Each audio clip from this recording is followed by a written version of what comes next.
பிதா குமாரன் பரிசுத்தாவின் திரியேக நாமம் நம் அனைவரையும் ஆசீர்வதித்து காப்பதாக. ஆமேன். நாம் அனைவரும் ஆண்டவரை நோக்கி ஜெபம் செய்வோம். நாங்கள் மோட்சத்துக்கு உரியவர்களாக இருக்கும்படி எங்களை உண்டாக்கின பிதாவாகிய பராபரனே, எங்களை கிருபையாக மீட்டு கொண்ட ஆண்டவராகிய இயேசு கிறிஸ்துவே, எங்களை மனம் திரும்பச் செய்து நல்வழிப்படுத்துகிற பரிசுத்த ஆவியானவரே, தேவரீருடைய மேய்ச்சலின் நாடுகளாகிய நாங்கள் உம்மை வணங்கி போற்றி உமது திருவார்த்தையை கேட்டறிந்து கிருபையையும் ஆசீர்வாதத்தையும் பெறும்படி இங்கே கூடியிருக்கிறோம். கர்த்தாவே, நாங்கள் உமது திருவார்த்தையை ஆவலோடு கேட்டு அதன் வழியாக ஆத்தும பலம் பெற்று எங்கள் வாழ்க்கையை உமது நாம மகிமைப்படும்படி நடத்த பரிசுத்த ஆவியானவரை கொண்டு எங்களுக்கு துணை செய்தல் வேண்டும் என்று எங்கள் இரட்சகராகிய இயேசு கிறிஸ்துவின் வழியாக உம்மை வேண்டிக் கொள்கிறோம் சுவாமி. ஆமேன். இந்த ஆராதனைக்கு ஆரம்பமாகவும் தேவநாமத்திற்கு புகழ்ச்சி உண்டாகும்படிக்கும் கீர்த்தனை புஸ்தகத்திலே 106ஆம் கீர்த்தனை பாடுவோம். பழைய கீர்த்தனை எண் 106, புதிய கீர்த்தனை எண் 178. இயேசுவே கிருபாசனபதியே, கெட்ட இளைஞன் என்னை மீட்டருள், இயேசுவே கிருபாசனபதியே என்ற கீர்த்தனையை பாடுவோம்.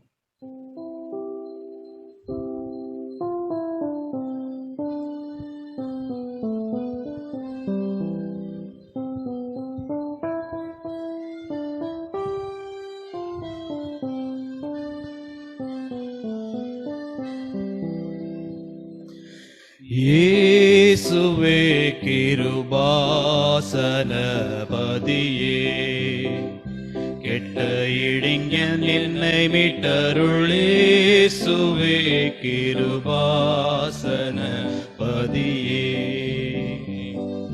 காசினியில் உன்னையன்றி தாசன் எனக்காதரவு கண்டிலேன், சருப வல்ல மண்டலாதிபா, நேசமாய் இழைக்கிறங்கி மோசமணுகாது காத்து நித்தமே என்னை திருத்தி வைத்தருள் புத்தி வருத்தி, இயேசுவே கிருபாசனபதியே.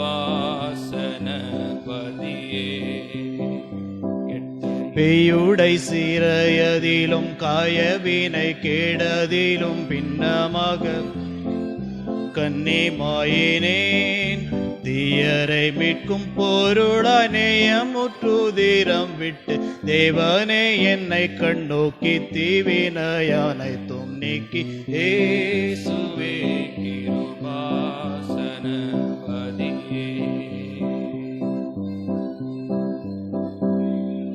சீரை வீணை பின்னவனை சீரையாக்கி விட்ட அதிதீரமுள்ள எங்கள் உபகார வள்ளலே, குறையேதுனை அண்டி நோக்கிறைவாயனை சதிக்கும் குற்றங்கள் அறவிதித்து முற்றும் முடிய கண் பார்த்து, இயேசுவே கிருபாசனபதியே.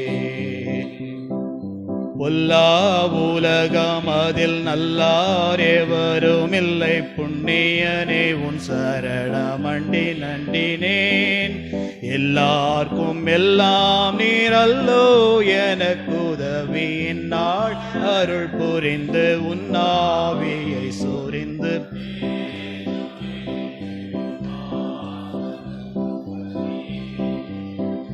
கெட்ட இளைஞனே மீட்டருள், இயேசுவே கிருபாசனபதியே.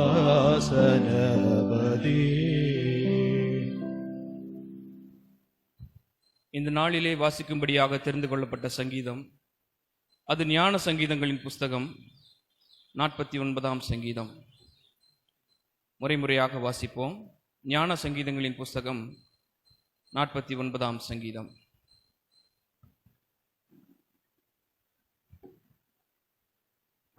ஜனங்களே, நீங்கள் எல்லாரும் இதை கேளுங்கள்.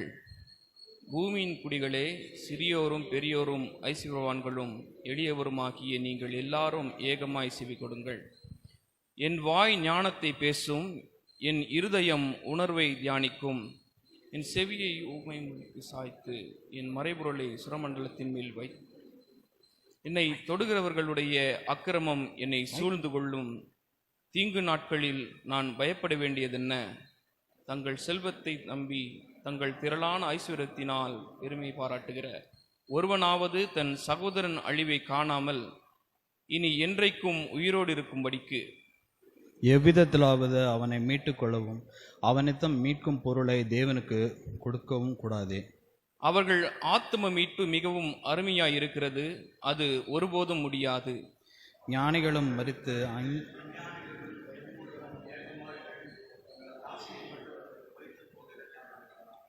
தங்கள் வீடுகள் நித்திய காலமாகவும் தங்கள் வாசஸ்தலங்கள் தலைமுறை தலைமுறையாகவும் இருக்கும் என்பது அவர்கள் உள்ளத்தில் அபிப்பிராயம். அவர்கள் தங்கள் நாமங்களை தங்கள் நிலங்களுக்கு தரிக்கிறார்கள்.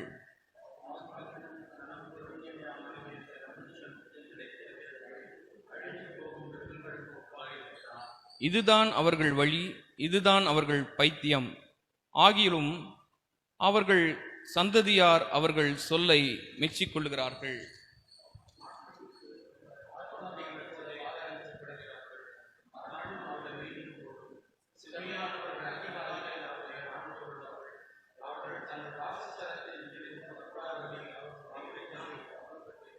ஆனாலும் தேவனின் ஆத்மாவை பாதாளத்தின் வல்லமைக்கு தப்புவித்து மீட்பார். அவர் என்னை ஏற்றுக்கொள்வார். ஒருவன் ஐஸ்வர்யவானாகி அவன் வீட்டின் மகிமை பொறுக்கும்போது நீ பயப்படாதே. அவன் மரிக்கும்போது ஒன்றும் கொண்டு போவதில்லை, அவன் மகிமை அவனை பின்பற்றி செல்வதும் இல்லை. அவன் உயிரோடு இருக்கையில் தன் ஆத்மாவை வாழ்த்தினாலும் நீ உனக்கு நன்மையானதை நாடி என்று மனுஷர் அவனை புகழ்ந்தாலும் அவன் என்றென்றைக்கும் வெளிச்சத்தை காணாத தன் பிதாக்களின் சந்ததியை சேருவான். கணம் இருந்தும் அறிவில்லாத மனுஷன் அழிந்து போகும் மிருகங்களுக்கு ஒப்பாயிருக்கிறான். பிதாவுக்கும் குமாரனுக்கும் பரிசுத்த ஆவியானவருக்கும் மகிமை உண்டாவதாக. ஆதிலும் இப்பொழுதும் இப்பொழுதுமான சதாகாலங்கள் இருக்கிறபடியே ஆமென். மீண்டுமாக தேவனுடைய நாமத்திற்கு புகழ்ச்சி உண்டாகும்படிக்கு 25ஆம் 251ஆம் ஞான பாடலில் முதல் 4 கவிகளை பாடுவோம். மகா அதிசயங்களை செய்தென்னை பூரிப்பித்து உபத்திரவத்தின் பாரத்தை இரக்கமாய் கழித்து ரட்சிக்கிற தயாபரர் ஸ்தோத்தரிக்கப்பட்டவர் கர்த்தாவுக்கு புகழ்ச்சி என்ற 251ஆம் ஞான பாடலில் முதல் 4 கவிகளை பாடுவோம்.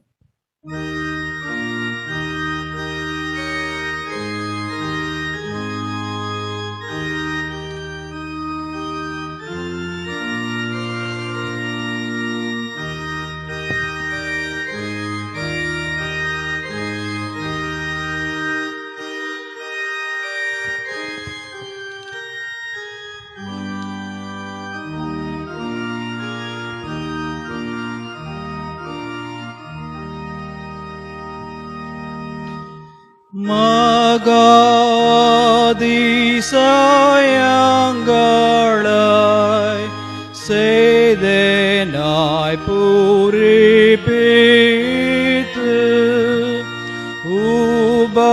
உபத்திரவத்தின் பாரத்தாய் இரக்கமாய் கழித்து ராட்சிக்கிறதயபர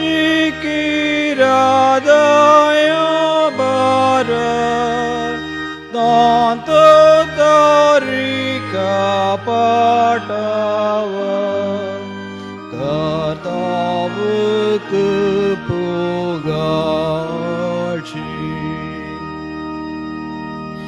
கர்த்தாதி கர்த்தா தேவரே அனைத்தையும் நன்றாக சிருஷ்டித்து திட்டம் பண்ணினீர் என்றுமாய் பணிவாக வெண்மண் கடலாகாயத்து சேனாயும் போற்றுகின்றது கர்த்தாவுக்கு புகழ்ச்சி.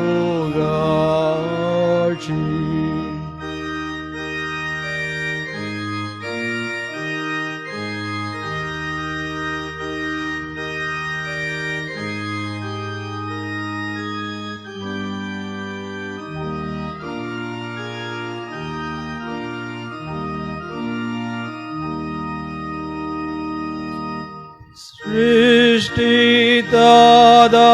பராபரம்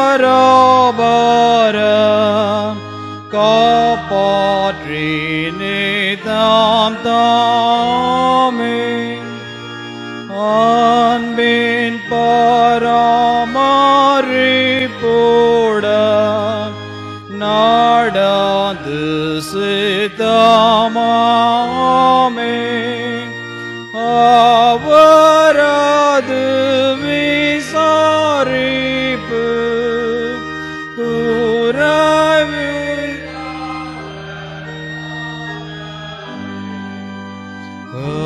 கர்த்தாவுக்கு புகழ்ச்சி.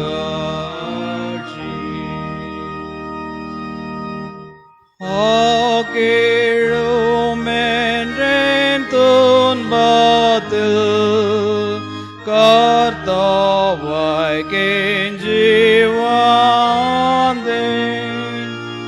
அப்போ நான் ஏற்ற வேளையில் மகாராட்சிப்பாய் காண்டேன். இதற்கு நாமே என்னோட எல்லாரும் பாடுங்கள். கர்த்தாவுக்கு புகழ்ச்சி.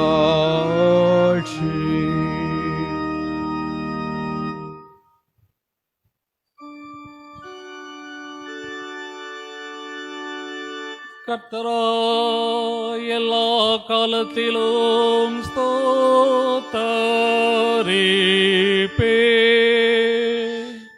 அவர் துதி எப்போதும் என் வாயிலிருக்கும்.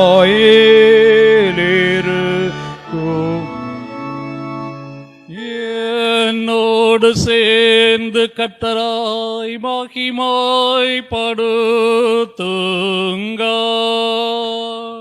நாம் ஒருமித்து அவர் நாமத்தை உயர்த்துவோம்.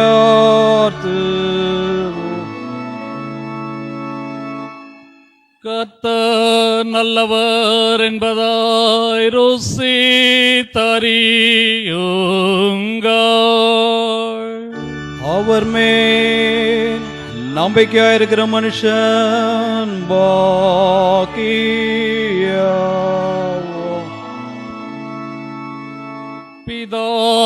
பிதாவுக்கும் குமாரனுக்கும் பரிசுத்த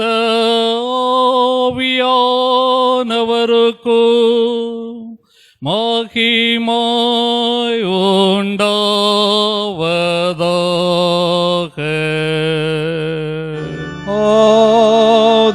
ஆதியிலும் இப்போதும்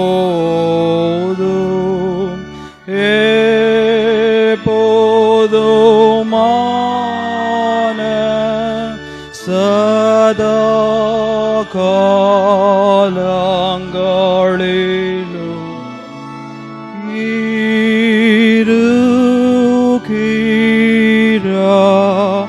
இருக்கிறபடி.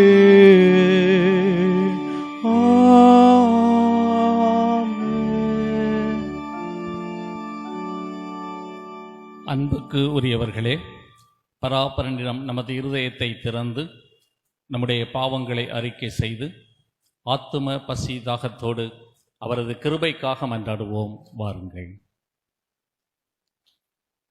கிருபையும் இரக்கமும் உள்ள பராபரனே, நாங்கள் பாவிகளாய் பிறந்து மனதினாலும் வாக்கினாலும் செய்கையினாலும் மிகுதியான பாவங்களை செய்து உமது நித்திய தண்டனைக்கே தகுதி உள்ளவர்களாய் இருக்கிறோம் என்பதை ஒப்புக்கொள்ளுகிறோம். கடவுளே, பாவிகளாகி எங்களிடம் கிருபை உள்ளவராயிரும். கர்த்தாவே, நாங்கள் மெய்யான விசுவாசமும் சுத்த இருதயம் உள்ளவர்களாய் உமக்கு ஊழியம் செய்யும்படி எங்கள் பாவக்குணத்தை மாற்றி எங்களை சுத்திகரித்தரலும். தந்தையாகிய கடவுளே, எல்லாவற்றையும் படைத்தவரே, உம்முடைய மக்களாகி எங்களுக்கு இறங்கும். எங்களிடம் கிருபை கூர்ந்து எங்களுக்கு துணை செய்திரலும். கிறிஸ்துவே, உலக மீட்பரே, கெஞ்சி கேட்கிற எங்களுக்கு இறங்கும். எங்களிடம் கிருபை கூர்ந்து எங்களுக்காக பிதாவினிடம் வேண்டுதல் செய்திரலும். பரிசுத்த ஆவியானவரே, ஒன்றான சகாயரே, உம்முடைய மக்களாக்கி எங்களுக்கு இரங்கும் இரங்கும். எங்களிடம் கிருபை கூர்ந்து எங்களுக்கு துணை செய்தருளும். கர்த்தாவே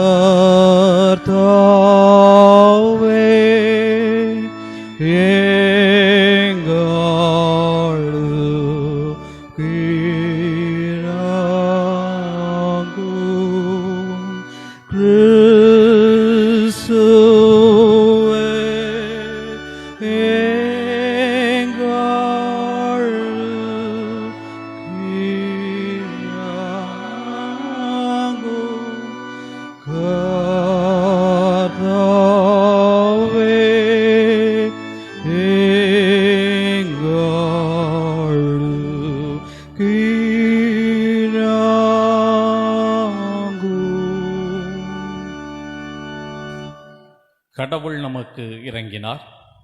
அவர் தம்முடைய ஒரே பேரான குமாரனிடம் விசுவாசம் கொள்ளும் எவரும் கெட்டழிந்து போகாமல் நித்திய வாழ்வை பெறும்படி அவரை தந்தருளினார். இந்த அளவுக்கு அவர் உலகத்தின் மீது அன்பு கூர்ந்தார். அவருடைய திருநாமத்தை நாம் புகழ்ந்து இரண்டாவது ஞான பாடல் மூலமாக துதிப்போம். வாருங்கள்.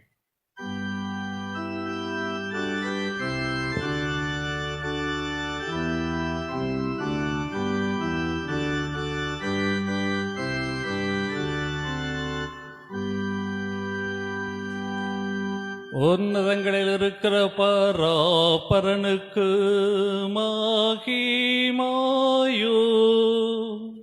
பூமியிலே சமாதானமோ, மனிதர் பேரிலே பிரியமோ உண்டாவதாக.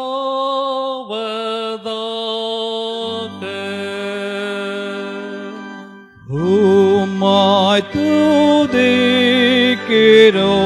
யாவுக்கும் வல்ல பிதாவே. உம்மாய் பணிகிறோம் சுவாமி ராஜாதி ராஜாவே. உமது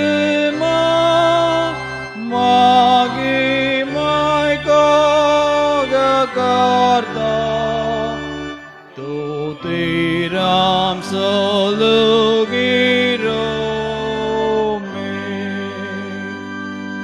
கிறிஸ்தே இறங்கும் குமாரனே காடன் செலுத்தி லோகத்தின் பாவத்தாய் நீக்கிடும் தேவாட்டு கூட்டி ஏகமாய் கேளும் பிதாவினது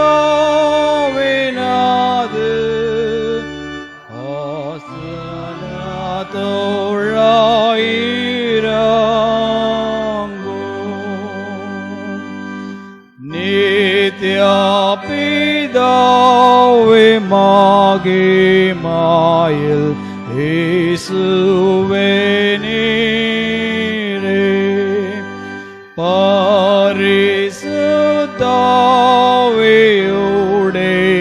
பரிசுத்தாவியுடையமாய் ஆளுகிறீரே. ஏகமாய் நீர் ஆட்சிக்கப்படுகிறீர். உன்னத கர்த்தாரே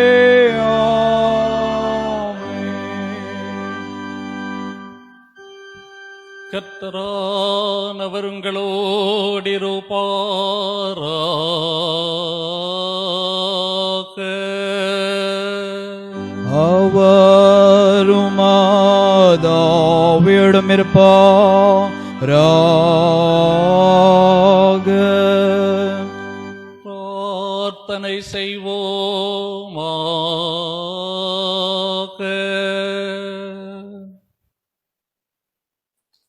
கடவுளே, உம்முடைய அடியார் செய்யும் விண்ணப்பங்களுக்கு தேவரீர் இரக்கமாய் செவி சாய்த்தருளும்.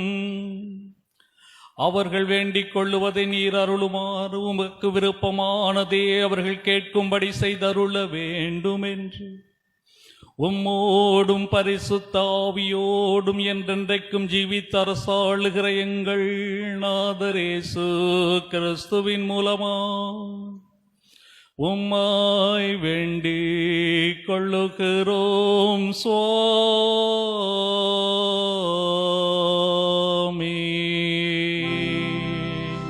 ஆமென்.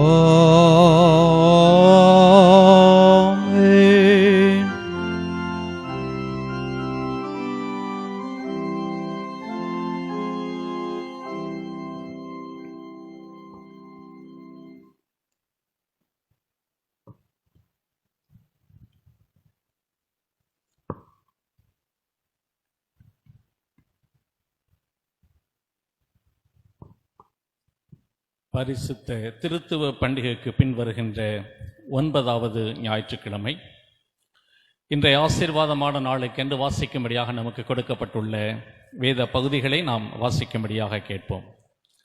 இன்றைய நாளுக்காக கொடுக்கப்பட்டுள்ள பழைய ஏற்பாட்டின் பகுதி அது 1 நாளாகமம் 29ஆம் அதிகாரம் 10 முதல் 13 வரையிலும் உள்ள வசனங்களை வாசிக்க கேட்போம். 1 நாளாகமம் 29ஆம் அதிகாரம் 10 முதல் 13 வரையிலும் உள்ள வசனங்கள்.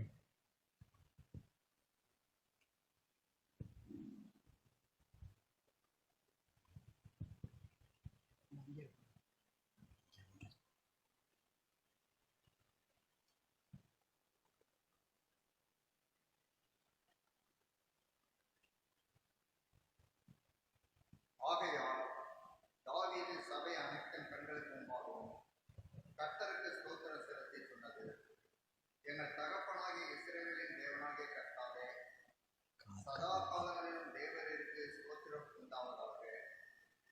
கர்த்தாவே, மாட்சிமையும் வல்லமையும் மகிமையும் ஜெயமும் மகத்துவம் உம்முடையவைகள். வானத்திலும் பூமியிலும் உள்ளவைகளெல்லாம் உம்முடையவைகள். கர்த்தாவே, ராஜ்யமும் உம்முடையது. தேவரே எல்லாருக்கும் தலைவராய் உயர்ந்திருக்கிறீர். ஐஸ்வர்யமும் கனமும் உம்மாலே வருகிறது. தேவரே எல்லாவற்றையும் ஆளுகிறவர். உம்முடைய கரத்திலே சத்துவமும் வல்லமையும் உண்டு. எவரையும் மேன்மைப்படுத்தவும் பலப்படுத்தவும் உம்முடைய கரத்தினால் ஆகும்.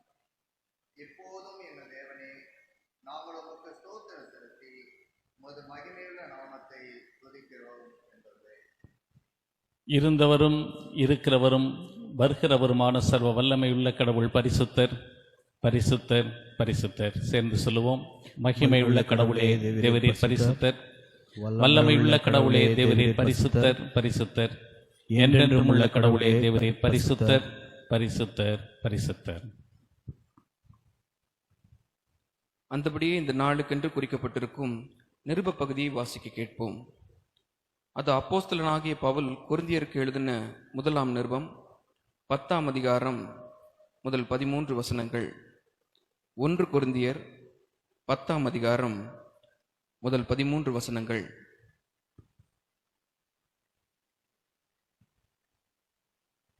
இப்படி இருக்க சகோதரரே, நீங்கள் எவைகளை அறிய வேண்டும் இருக்கின்றேன் என்றால், நம்முடைய பிதாக்கள் எல்லாரும் மேகத்துக்கு கீழாயிருந்தார்கள், எல்லாரும் சமுத்திரத்தின் வழியாய் நடந்து வந்தார்கள், எல்லாரும் மோசேக்குள்ளாக மேகத்தினாலும் சமுத்திரத்தினாலும் ஞானஸ்நானம் பண்ணப்பட்டார்கள், எல்லாரும் ஒரே ஞான போஜனத்தை புசித்தார்கள், எல்லாரும் ஒரே ஞான பானத்தை குடித்தார்கள்.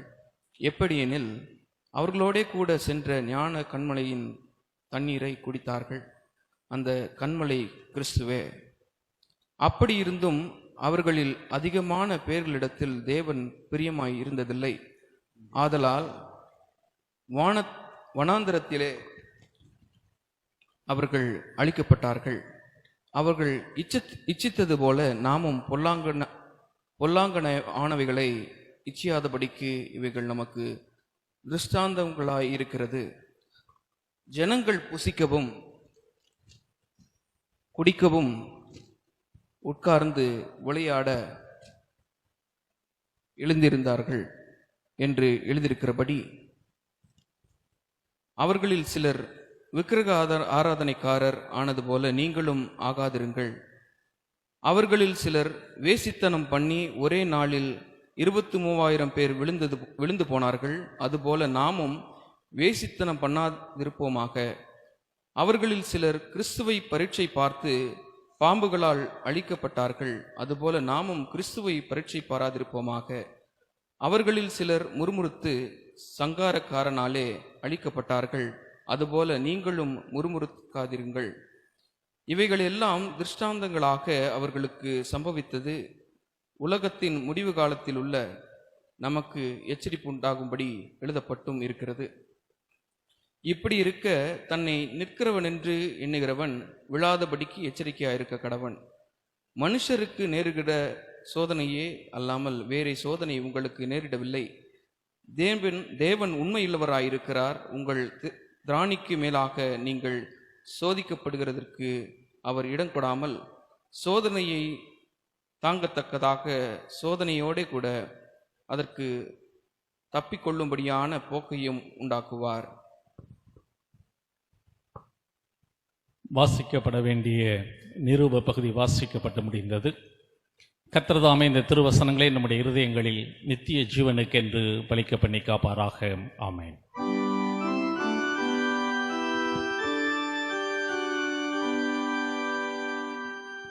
ஆண்டவருக்கு பயப்படுவதே ஞானம், தீமையை விட்டு விலக்குவதே விவேகம்.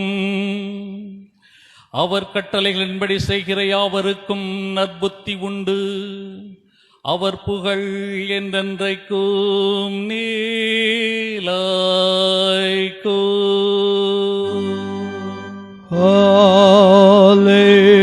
Hallelujah,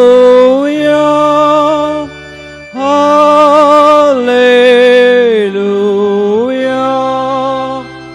hallelujah.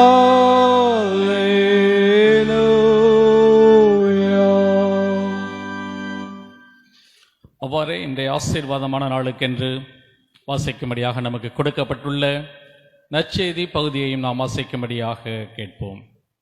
அது பரிசுத்த லூக்கா எழுதின நற்செய்தி நூல் 16ஆம் அதிகாரம் 1 முதல் 9 வரையிலும் உள்ள பரிசுத்த திருவசனங்கள்.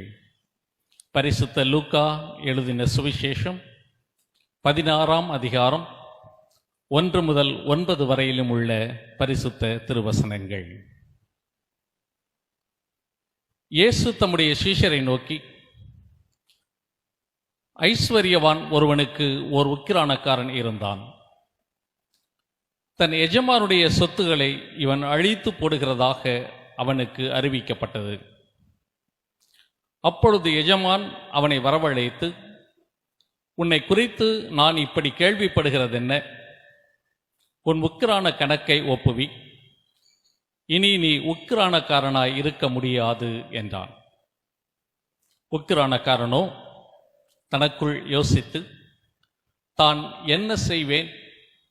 உக்கிரான வேலையிலிருந்து எஜமான் என்னை தள்ளி போடுகிறானே. கொத்துகிறதற்கு எனக்கு சக்தி இல்லை, இறக்கவும் வெட்கப்படுகிறேன். உக்கிரான வேலையை விட்டு என்னை தள்ளிவிடும்போது மற்றவர்கள் என்னை தங்கள் வீடுகளில் ஏற்றுக்கொள்ளும்படி நான் செய்ய வேண்டியது இன்னதென்று அறிந்து கொண்டேன் என்று சொல்லி தன் எஜமானிடம் கடன்பட்டவர்களை ஒவ்வொருவனாக வரவழைத்து முதலாவது வந்தவனை பார்த்து, நீ என் எஜமானிடத்தில் பட்ட கடன் எவ்வளவு என்று கேட்டான். அவன் 100 குடம் எண்ணெய் என்றான்.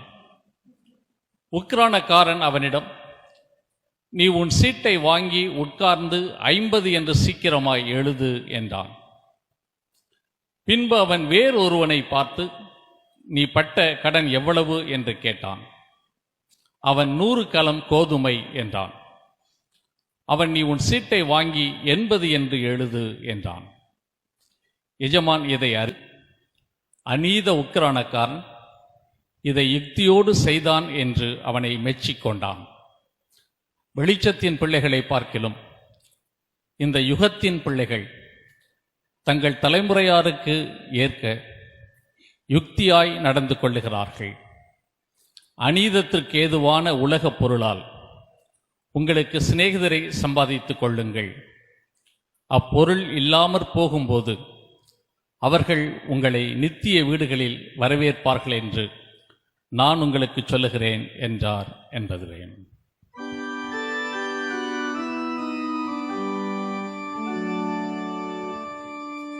பராபரனுடைய நல்ல வார்த்தைக்காக அவருக்கு ஸ்தோத்திரம். கிறிஸ்துவே உமக்கு ஸ்தோத்திரம். நாம் உலகம் எங்கிலும் உள்ள திருச்சபையோடு கூட ஐக்கியப்பட்டவர்களாக நம்முடைய விசுவாசத்தை அப்போஸ்தல விசுவாச பிரமாணத்தின் மூலமாக அறிக்கையிடுவோம். பரலோகத்தையும் பூலோகத்தையும் படைத்த சர்வத்திற்கும் வல்ல பிதாவாகிய பராபரனை விசுவாசிக்கிறேன். அவருடைய ஒன்றான குமாரனாகிய நம்முடைய நாதர் இயேசு கிறிஸ்துவை விசுவாசிக்கிறேன். இவர் பரிசுத்த ஆவியினால் கர்ப்பமாக உற்பவித்து கன்னி மரியாளிடத்தில் பிறந்து பொந்திய பிலாத்து என்கிறவன் கீழ் பாடுபட்டு சிலுவையில் அறையுண்டு மரித்தடக்கம் பண்ணப்பட்டார். பாதாளங்களில் இறங்கி 3ஆம் நாள் மரித்தோரிடத்தில் இருந்து உயிர்த்தெழுந்தருளினார். பரமண்டலங்களுக்கு ஏறி சர்வத்திற்கும் வல்ல பிதாவாகிய பராபரனுடைய வலது பாரசத்தில் இருக்கிறார். அவ்விடத்திலிருந்து ஜீவனுள்ளோரையும் மரித்தோரும் இடத்திற்கு வருவார். பரிசுத்த ஆவியானவரை விசுவாசிக்கிறேன். பொதுவான பரிசுத்த சபையும் பரிசுத்தவனுடைய ஐக்கியமும் பாவ மன்னிப்பும் மாமிச உயிர்த்தெழுதலும் நித்திய ஜீவனும் உண்டென்று விசுவாசிக்கிறேன். ஆமென். அறிக்கையிட்ட இந்த மெய் விசுவாசத்திலே நம்முடைய வாழ்நாளின் இறுதி மட்டும் நிலைத்திருக்க திரியேக கடவுள் நம் ஒவ்வொருவருக்கும் கிருபையும் தயவும் செய்து காப்பாராக. ஆமென். மீண்டுமாக தேவனுடைய நாமத்துக்கு புகழ்ச்சி உண்டாகும்படிக்கு 183ஆம் ஞான பாடலில் முதல் 4 கவிகளை பாடுவோம். பூலோக செல்விக்கையும் பொன்னும் மினுக்கும் எனக்கு வேண்டாம், என் ஆவிக்காகும் நன்மை ஒன்றும் இங்கில்லை, யாவும் மாய்கையாம் பூலோக பொருளை நாடேன், நான் இயேசுவை சிநேகிப்பேன் என்ற 183ஆம் ஞான பாடலில் முதல் 4 கவிகளை பாடுவோம்.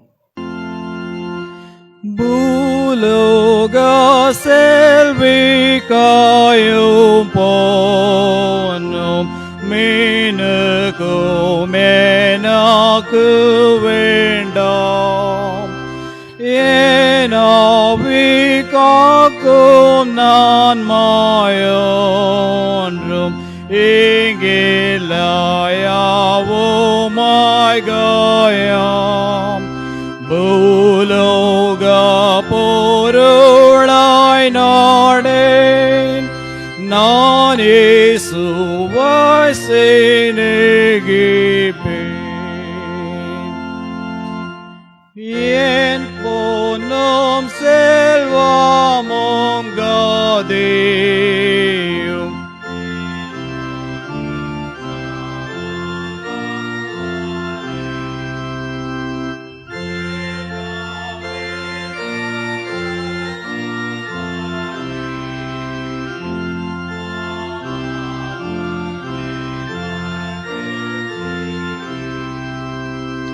பூலோக பொருளாய் நாடேன், நான் இயேசுவை சிநேகிப்பேன்.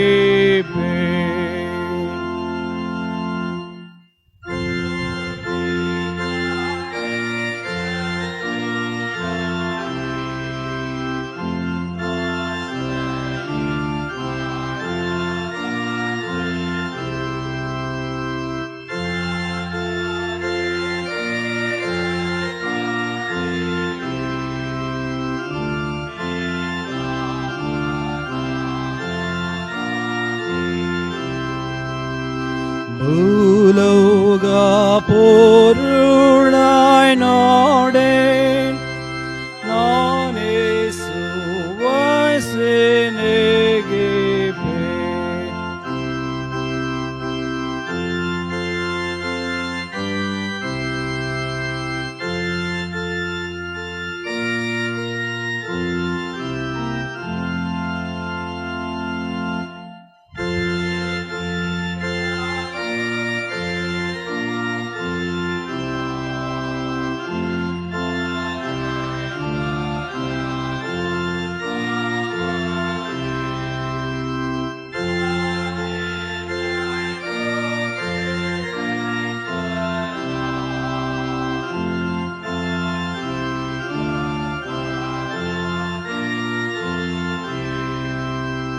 பூலோக பொருளாய் நாடேன் நானே சுவாய் சிநேகிப்பேன்.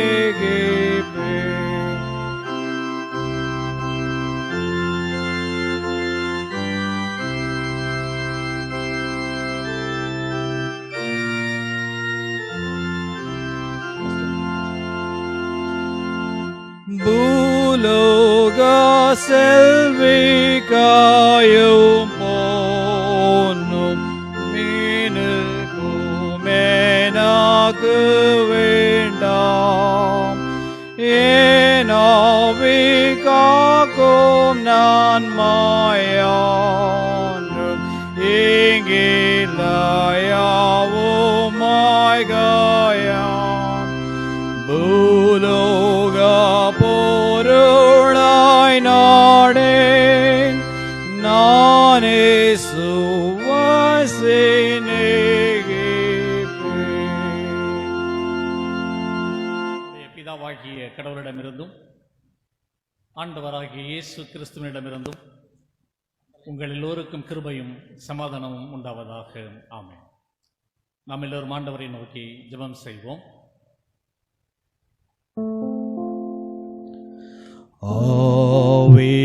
ஆவியானவரே, அன்பின் ஆவியானவரே,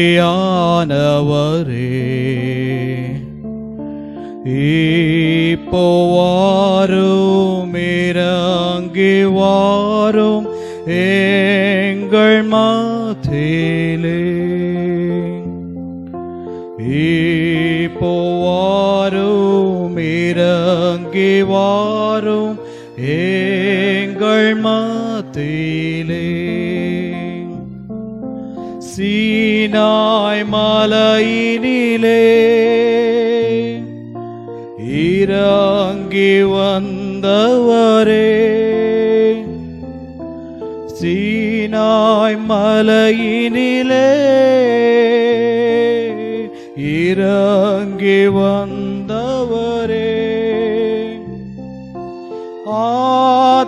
ஆத்மபாரம் தீர்க்க வாரும் இந்த வேளையிலே.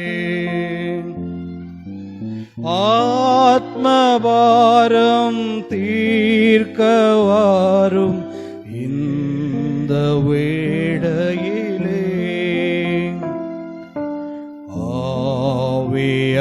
ஆவியானவரே, அன்பின் ஆவியானவரே,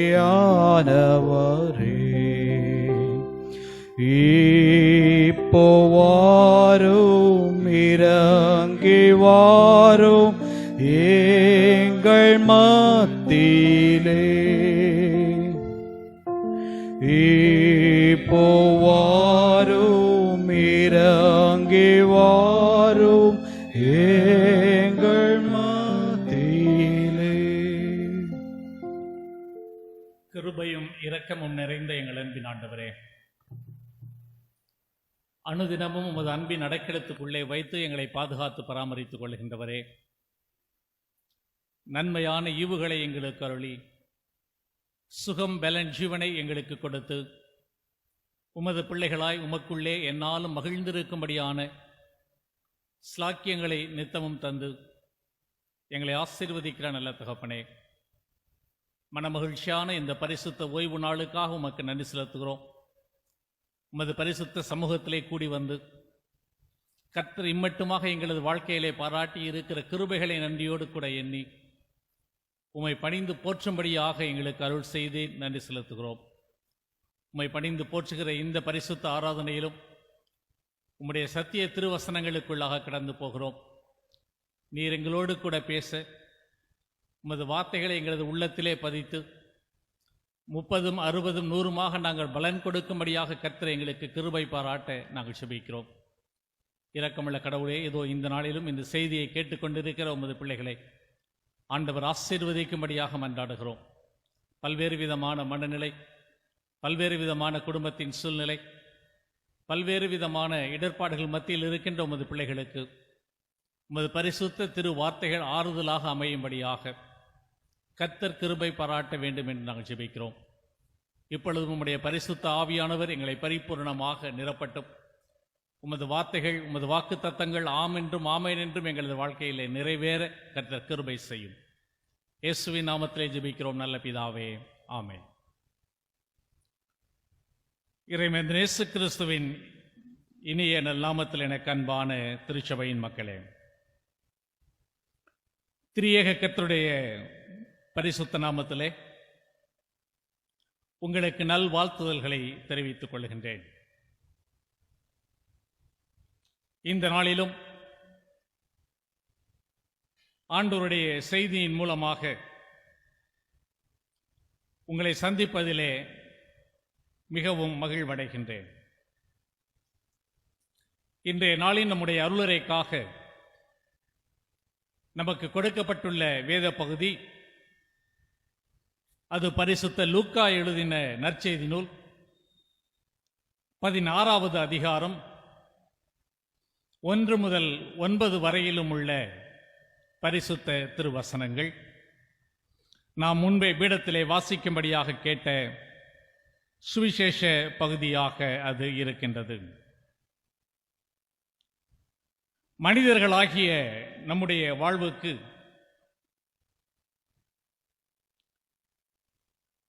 நம்முடைய உடலின் சுகத்துக்கு உணவு எவ்வளவு அவசியமாக இருக்கிறதோ அவ்வளவு அவசியமாக பணமும் கூட நம்முடைய வாழ்க்கையின் தேவையாக இருக்கின்றது. எப்படி உணவில்லாமல் சில நாட்கள் கூட வாழ முடியாதோ, அப்படியே பணம் இல்லாமலும் பல நாட்கள் நம்மாலே வாழ்ந்துவிட முடியாது. அளவற்ற பணம் இருக்கும்போது வாழ்விலே நமக்கு வருகின்ற பிரச்சனைகளை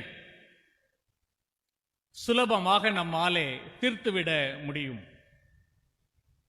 பணம் இருந்தால் அடிப்படை பிரச்சனைகளான உணவு, இடம், குடிநீர் போன்ற தேவைகளை எல்லாம் நம்மாலே சுலபமாக பெற்றுக்கொள்ள முடியும்.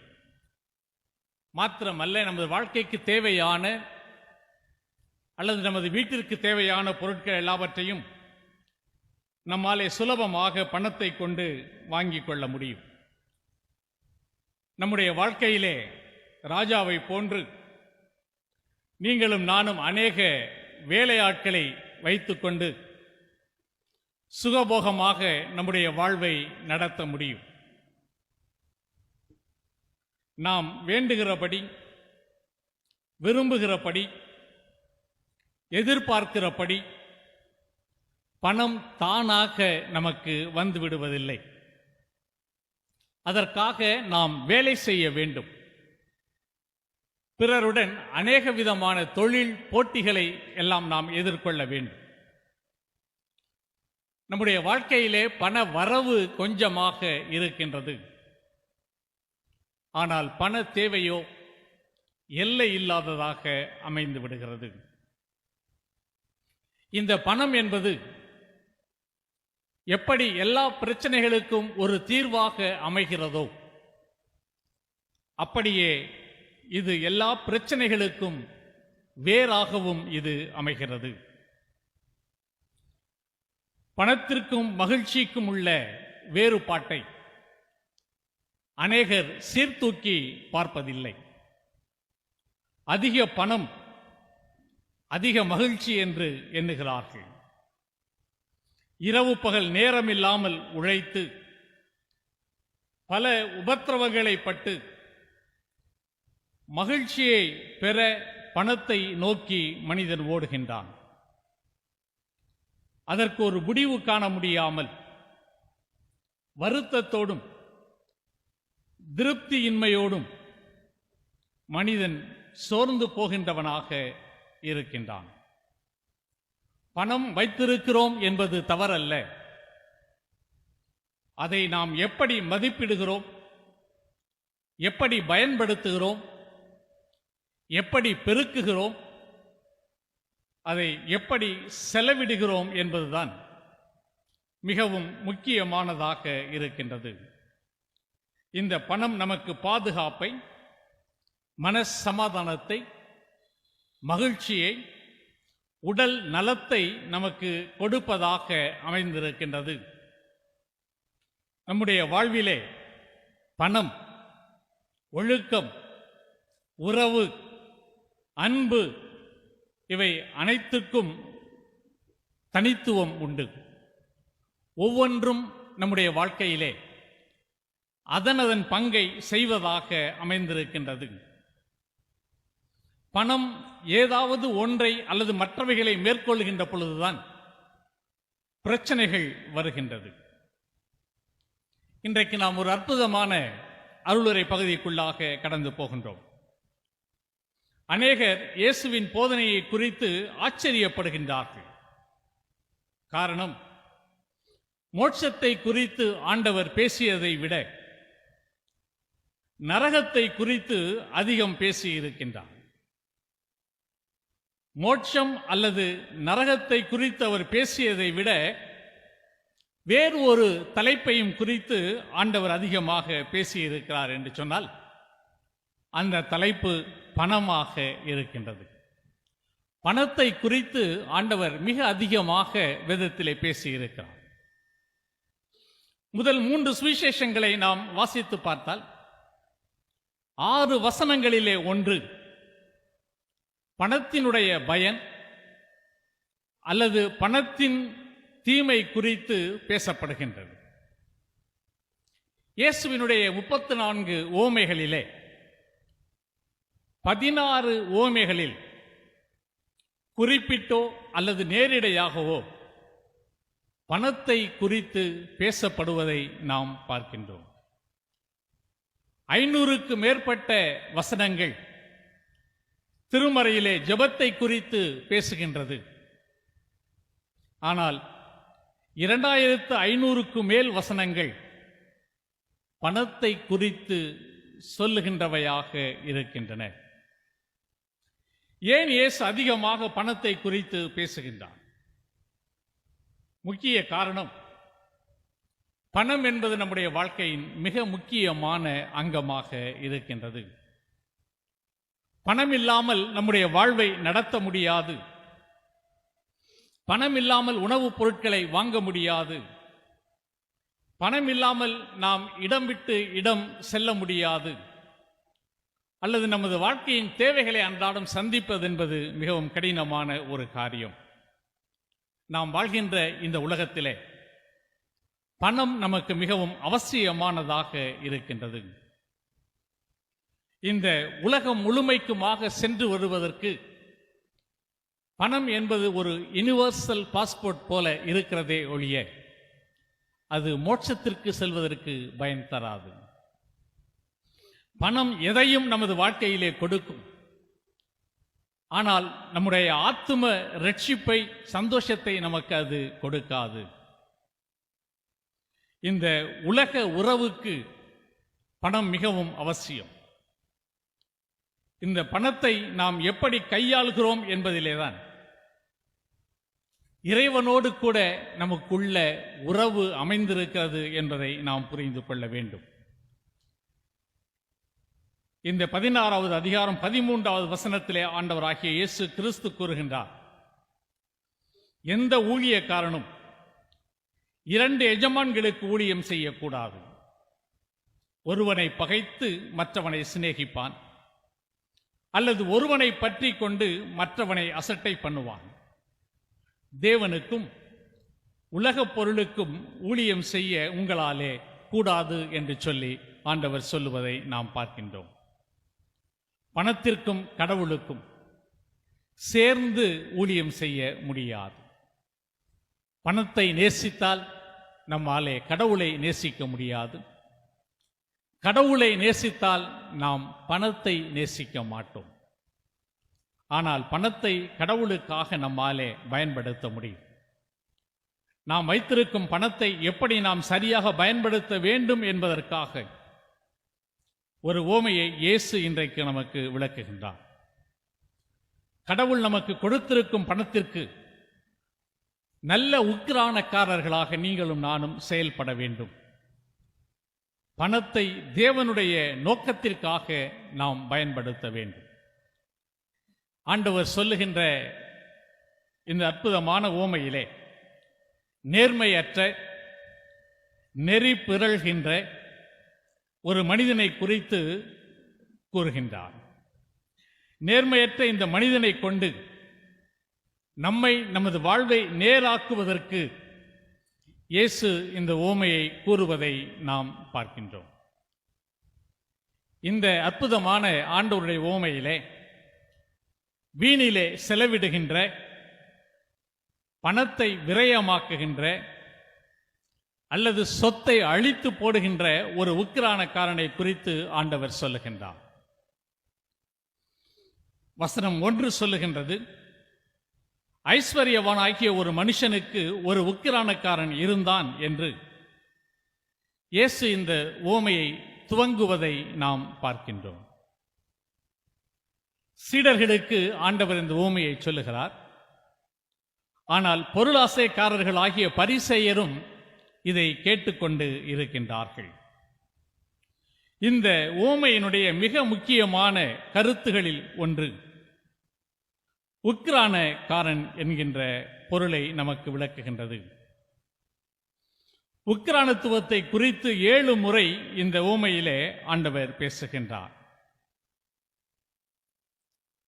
இந்த உக்கிரானக்காரனுடைய வேலை என்னவென்று பார்க்கின்ற பொழுது, உக்கிரானக்காரன் என்பவன் வீட்டு வேலைக்காரனாக இருக்கிறான் அல்லது தோட்டத்தினுடைய மேற்பார்வையாளராக இருக்கிறான் என்கின்ற பொருளை இந்த உக்கிரானக்காரன் என்கின்ற வார்த்தை கொடுக்கின்றது. ஆண்டவராகிய இயேசு கிறிஸ்துவினுடைய நாட்களிலே பணக்காரர்கள், செல்வந்தர்கள் தங்களுடைய பணிகளை செய்வதற்கு உக்கிரானக்காரர்களை பணியமர்த்தி கொண்டார்கள். பெரிய குடும்பம், வேலைகளை கவனிப்பதற்கு அதிக நேரம் செலவிட வேண்டி இருக்கும். இதற்கு நியமிக்கப்படுகின்றவர்களுக்கு அதிக பொறுப்புகளும் இருக்கும். இப்படிப்பட்ட வேலைகளுக்கு எஜமானுடைய இடத்திலே இருந்து அவருக்காக காரியங்களை செய்கின்ற அதிகாரம், பவர் ஆஃப் அட்டர்னி பெற்றவர்களாக இந்த உக்கிரானக்காரர்கள் காணப்பட்டார்கள். எல்லா சொத்துகளையும் அவர்களே பராமரிப்பார்கள். அனைத்து தொழில் சம்பந்தப்பட்ட காரியங்களிலும் எஜமானுக்கு பதிலாக இந்த உக்கிரானக்காரர்களே பங்கு பெறுவார்கள். பணம் கொடுப்பதாக இருந்தாலும், கொடுக்கப்பட்ட பணத்தை திரும்ப பெற்றுக்கொள்வதாக இருந்தாலும், அதை செய்வதற்கான அதிகாரம் பெற்றவர்கள் இந்த உக்கிரானக்காரர்கள். தொழில் செய்ய, வருமானத்தை பெருக்க அல்லது சொத்தை பராமரித்து பாதுகாப்பது அவர்களுடைய வேலையாக இருந்தது. வேதத்தில் நாம் பார்க்கின்ற பொழுது கிறிஸ்தவர்களாகிய ஆண்டவருடைய பிள்ளைகளாகிய நாமும் கூட உக்கிரானக்காரர்கள் என்று சொல்லி அழைக்கப்படுகின்றோம். நாம் எல்லோரும் உக்கிரானக்காரர்கள், வேலையாட்கள், ஸ்டுவர்ட்ஸ் என்று சொல்லி அழைக்கப்படுகிறோம். அனைத்திற்கும் ஆண்டவர் எதையெல்லாம் நம்மிடம் கொடுத்து வைத்திருக்கிறாரோ அவைகள் அனைத்திற்கும் நாம் பொறுப்பாளர்களாக, வேலையாட்களாக, ஊழியக்காரர்களாக இருக்கின்றோம் என்பதை நாம் புரிந்து கொள்ள வேண்டும். கடவுள் நம்மிடத்திலே எதை கொடுத்து வைத்திருக்கிறாரோ அவைகள் எல்லாவற்றிற்கும் நாம் பொறுப்பாளர்கள் மாத்திரமல்ல, நாம் வைத்திருப்பது எல்லாமே கடவுளாலே நமக்கு கொடுக்கப்பட்டவைகள் என்பதை நாம் அறிந்து கொள்ள வேண்டும். 1 கொரிந்தியர் 4வது அதிகாரம் 7வது வசனத்திலே பவுல் அப்போஸ்தலன் சொல்கின்றார், உனக்கு உண்டாய் இருக்கிறவைகளில் நீ பெற்றுக்கொள்ளாதது எது என்று சொல்லி அவர் கேட்கிறார். நாம் எதையெல்லாம் நமது வாழ்க்கையிலே பெற்றிருக்கிறோமோ அவைகள் எல்லாம் கடவுளாலே நமக்கு கொடுக்கப்பட்டவைகள் என்பதை நாம் அறிந்து கொள்ள வேண்டும். உபாகமம் 8:18 சொல்லுகிறது, ஐஸ்வர்யத்தை சம்பாதிப்பதற்கான பலனை உனக்கு கொடுக்கிறவர் என்று சொல்லி ஆண்டவரை குறித்து சொல்லப்படுகிறது. நமக்கு பொருளை கொடுப்பது மாத்திரமல்ல,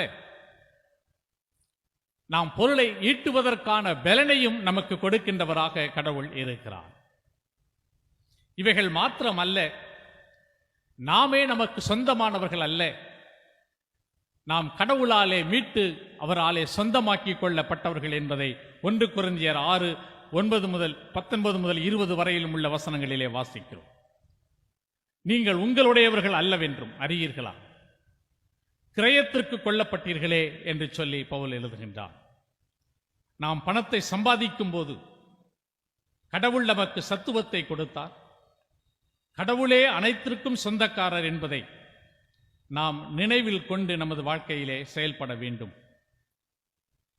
நாம் எப்படிப்பட்ட உக்கிரானக்காரர்களாக இருக்க வேண்டும் என்பதை நாம் புரிந்து கொள்ள வேண்டும். செல்வத்திற்குரிய உக்கிரானக்காரர்களாக நாம் இருக்க வேண்டும். எது உன்னுடையதோ அது என்னுடையது, அதை நான் எடுத்துக் கொள்ளுகிறேன் என்று கூறுகின்ற திருடர்களைப் போல அல்ல. எது என்னுடையதோ அது என்னுடையது, நான் மட்டும் அதை வைத்துக் கொள்ளுவேன் என்று கூறுகின்ற சுயநலவாதிகளைப் போல அல்ல. எது என்னுடையதோ அது கடவுளுடையது, நான் அதை பிறருடன் பகிர்ந்து கொள்ளுவேன் என்று கூறுகின்ற உக்கிரானக்காரர்களாக நீங்களும் நானும் இருக்க வேண்டும். கொடுப்பதும் கூட ஒரு வகை உக்கிரானத்துவம் தான். நமக்கு மட்டுமே வைத்துக் கொள்ள கடவுள் எல்லாவற்றையும் நமக்கு கொடுக்கவில்லை. நமது முற்பிதாக்களாகிய ஆபிரகாமை, யாக்கோபை நாம் பார்க்கின்ற பொழுது அவர்கள் தசம பாகம் கொடுத்தார்கள் என்று சொல்லி பார்க்கின்றோம். மத்தேயு 23ஆம் அதிகாரம் 23வது வசனத்திலும் கூட ஆண்டவர் தசம பாகம் கொடுப்பதை குறித்து சொல்லுவதை நாம் பார்க்கின்றோம். நாம் கொடுக்காமல் நம்மோடு கூட வைத்திருக்கின்ற பொருட்களுக்கும் நாம் நல்ல உக்கிரானக்காரர்களாக இருக்க வேண்டும். நம்மிடத்திலே இருக்கிற பணம், நம்மிடத்திலே இருக்கிற வீடு, நம்மிடத்திலே இருக்கிற ஆஸ்திகள், அனைத்து செல்வங்களும் நம்முடையவைகள் அல்ல என்கின்ற உணர்வுடையவர்களாக, அவைகளை எல்லாம் கடவுளுடையது என்று அதை பாதுகாக்கின்ற பொறுப்பை கடவுள் நமக்கு கொடுத்திருக்கிறார் என்பதை உணர்ந்து கொள்ளுகிற உக்கிரானக்காரர்களாக, உணர்ந்து அதை பயன்படுத்துகின்ற உக்கிரானக்காரர்களாக இருக்க வேண்டும். நேரத்தை குறித்த உக்கிரானக்காரர்கள் நாம். எபேசியர் 5:15 முதல் 16 வரையிலும் உள்ள வசனங்கள் சொல்லுகிறது, நாட்கள் பொல்லாதவைகளானதால் காலத்தை பிரயோஜனப்படுத்திக் கொள்ளுங்கள் என்று சொல்லி பவுல் எழுதுவதை நாம் பார்க்கின்றோம். ஒவ்வொரு நொடி பொழுதும் நம்மாலே பிரயோஜனமாக பயன்படுத்திக் கொள்ளப்பட வேண்டும். தாளந்துக்குரிய உக்கிரானக்காரர்கள் நாம். பேதுரு எழுதுகிறார் 4ஆம் அதிகாரம் 10வது வசனத்திலே, அவனவன் பெற்ற வரத்தின்படியே நீங்கள் தேவனுடைய பற்பல கிருபை உள்ள ஈவுகளை பகிர்ந்து கொடுக்கும் நல்ல உக்கிரானக்காரர் போல் ஒருவருக்கு ஒருவர் உதவி செய்யுங்கள் என்று எழுதுகிறார். கடவுள் நமக்கு எப்படிப்பட்ட தாளந்துகளை கொடுத்திருந்தாலும் அந்த தாளந்துகளை பிரயோஜனமாக ஆண்டவருக்கும் மற்றவர்களுக்கும் பயன்படக்கூடியதாக பயன்படுத்துகின்ற உக்கிரானக்காரர்களாக நாம் இருக்க வேண்டும். சுவிசேஷத்திற்குரிய உக்கிரானக்காரர்கள் நாம் என்பதையும் கூட வேதம் நமக்கு சொல்லுகின்றது. எந்த மனுஷனும் எங்களை இயேசுவின் ஊழியக்காரர் என்றும் தேவனுடைய ரகசியங்களின் உக்கிரானக்காரர் என்றும் எண்ணிக்கொள்ள கடவன் என்று சொல்லி 1 கொரிந்தியர் 4:1 நாம் வாசிக்கின்றோம். கடவுளாலே பொறுப்பை பெற்றிருக்கிற உக்கிரானக்காரர்கள் நீங்களும் நானும். இன்றைக்கு நாம் வாசிக்க கேட்ட இந்த உவமை பகுதியிலே நாம் பார்க்கின்றோம். ஒரு ஐஸ்வர்யவான் ஒரு உக்கிரானக்காரரை தன்னுடைய வீட்டிலே தனக்கு பயன்படும்படியாக வைத்திருக்கிறான். அந்த உக்கிரானக்காரன் தன்னுடைய ஆஸ்திகளை அழித்து போடுகிறதாக அந்த எஜமானுக்கு அறிவிக்கப்படுகிறது. அப்பொழுது அந்த எஜமான் அந்த உக்கிரானக்காரனை வரவழைத்து, உன்னை குறித்து நான் இப்படி கேள்விப்படுகிறது என்ன? உன் உக்கிரான கணக்கை ஒப்புவி, இனி நீ உக்கிரானக்காரனாய் இருக்கக்கூடாது என்கின்றான். அப்பொழுது அந்த உக்கிரானக்காரன் மிகவும் கவலைப்பட்டு, என் எஜமான் உக்கிரான விசாரிப்பிலிருந்து என்னை தள்ளி போடுகிறானே, கொத்துகிறதற்கு எனக்கு பலன் இல்லை, இறக்கவும் நான் வெட்கப்படுகிறேன். உக்கிரான விசாரிப்பை விட்டு நான் தள்ளப்படும் போது என்னை தங்கள் வீடுகளில் ஏற்றுக்கொள்ளுவார் உண்டாகும்படி செய்ய வேண்டியது இன்னதென்று எனக்கு தெரிய வந்தது என்று தனக்குள்ளே அவன் சொல்லிக்கொண்டு தன் எஜமானிடத்திலே கடன்பட்டவர்களை ஒவ்வொருவனாக வரவழைத்து முதலாவது வந்தவனை பார்த்து, நீ என் எஜமானிடத்திலே பட்ட கடன் எவ்வளவு என்று சொல்லி அவன் கேட்கிறான். அவன் சொல்லுகிறான், நான் 100 குடம் எண்ணெய் கடன் பெற்றிருக்கிறேன் என்று சொல்லுகிறான். நீ உட்கார்ந்து உன் சீட்டை வாங்கி 50 என்று சீக்கிரமாய் எழுது என்று அவனுக்கு சொல்லுகிறான்.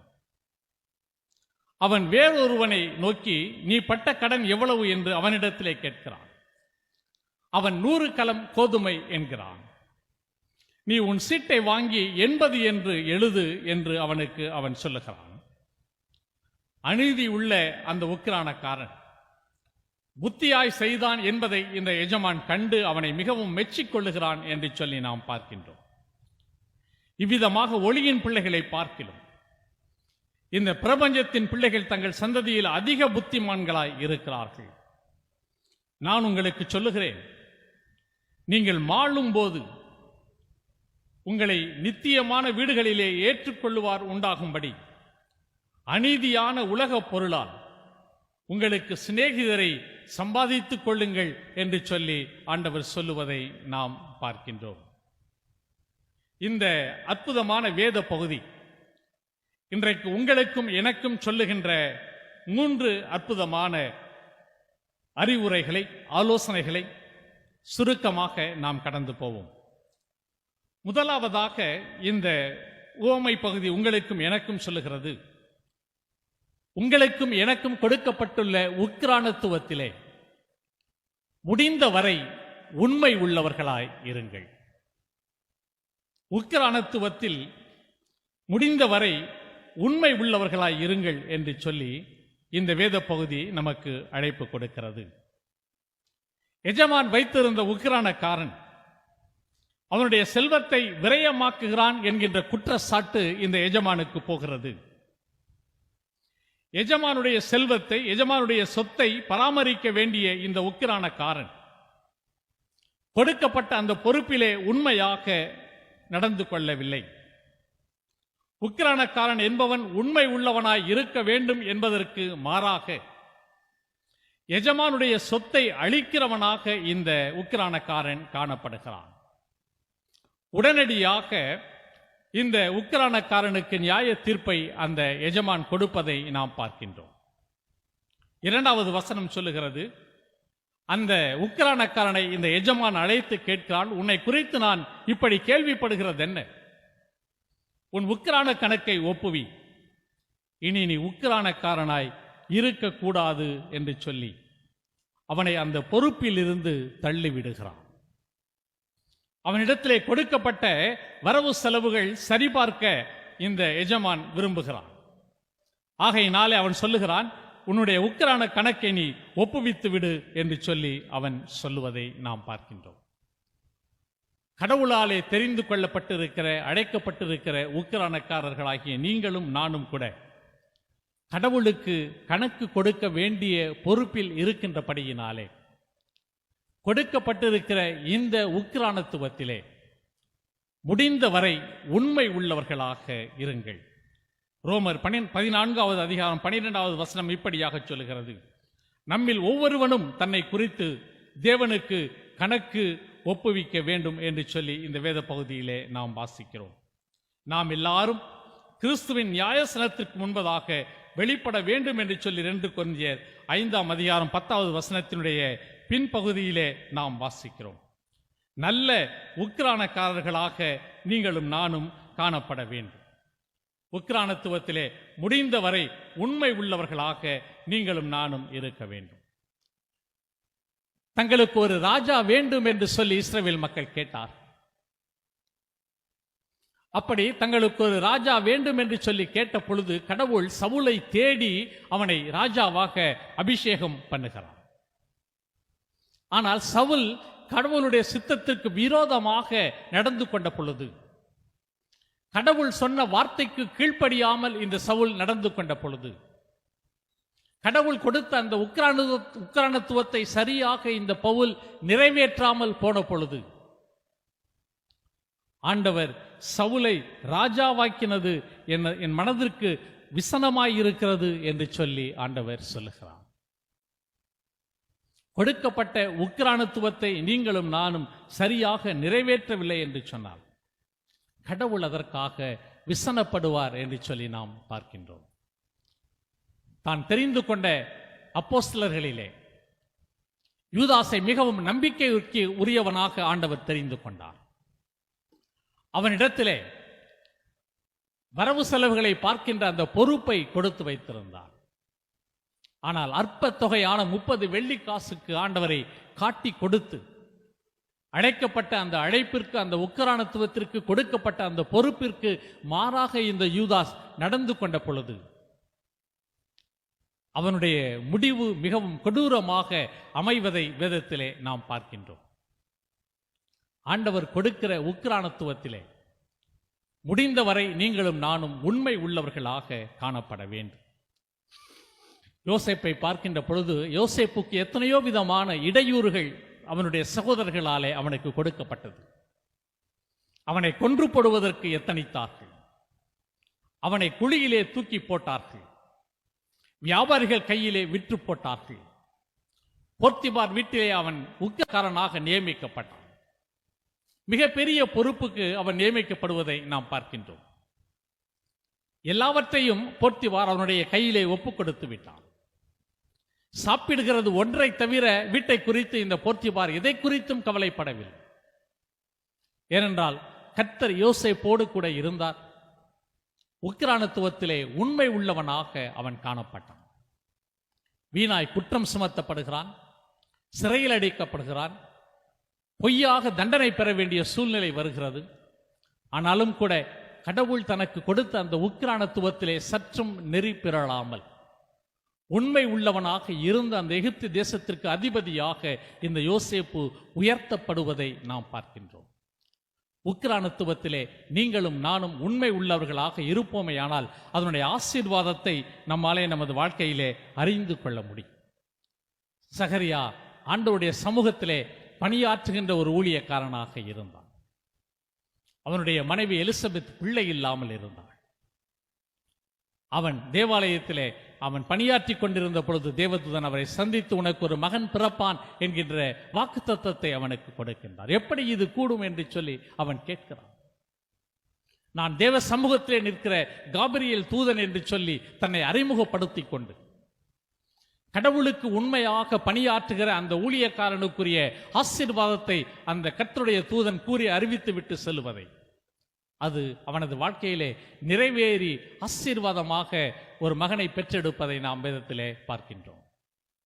நம்முடைய வாழ்க்கையிலும் கூட கடவுள் நமக்கு கொடுத்திருக்கிற உக்கிரானத்துவத்திலே நீங்களும் நானும் முடிந்தவரை உண்மை உள்ளவர்களாக காணப்படுகின்ற பொழுது நாமும் நமது குடும்பமும் பிள்ளைகளும் கர்த்தருடைய ஆசீர்வாதத்தை நம்மாலே பெற்றுக்கொள்ள முடியும் என்பதை இந்த அருளுரை பகுதி உங்களுக்கும் எனக்கும் தெளிவுறுத்துகிறது.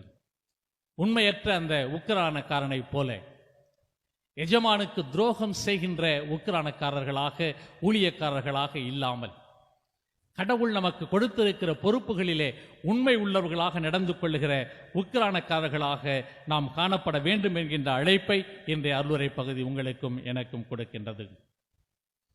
இரண்டாவதாக இந்த அருளுரை பகுதி நமக்கு கொடுக்கின்ற சிந்தனை, தப்பித்துக் கொள்ளுவதற்கு துணிகரமாய் தீமை செய்யாதிருங்கள் என்கின்ற ஆலோசனையை நமக்கு கொடுக்கின்றது.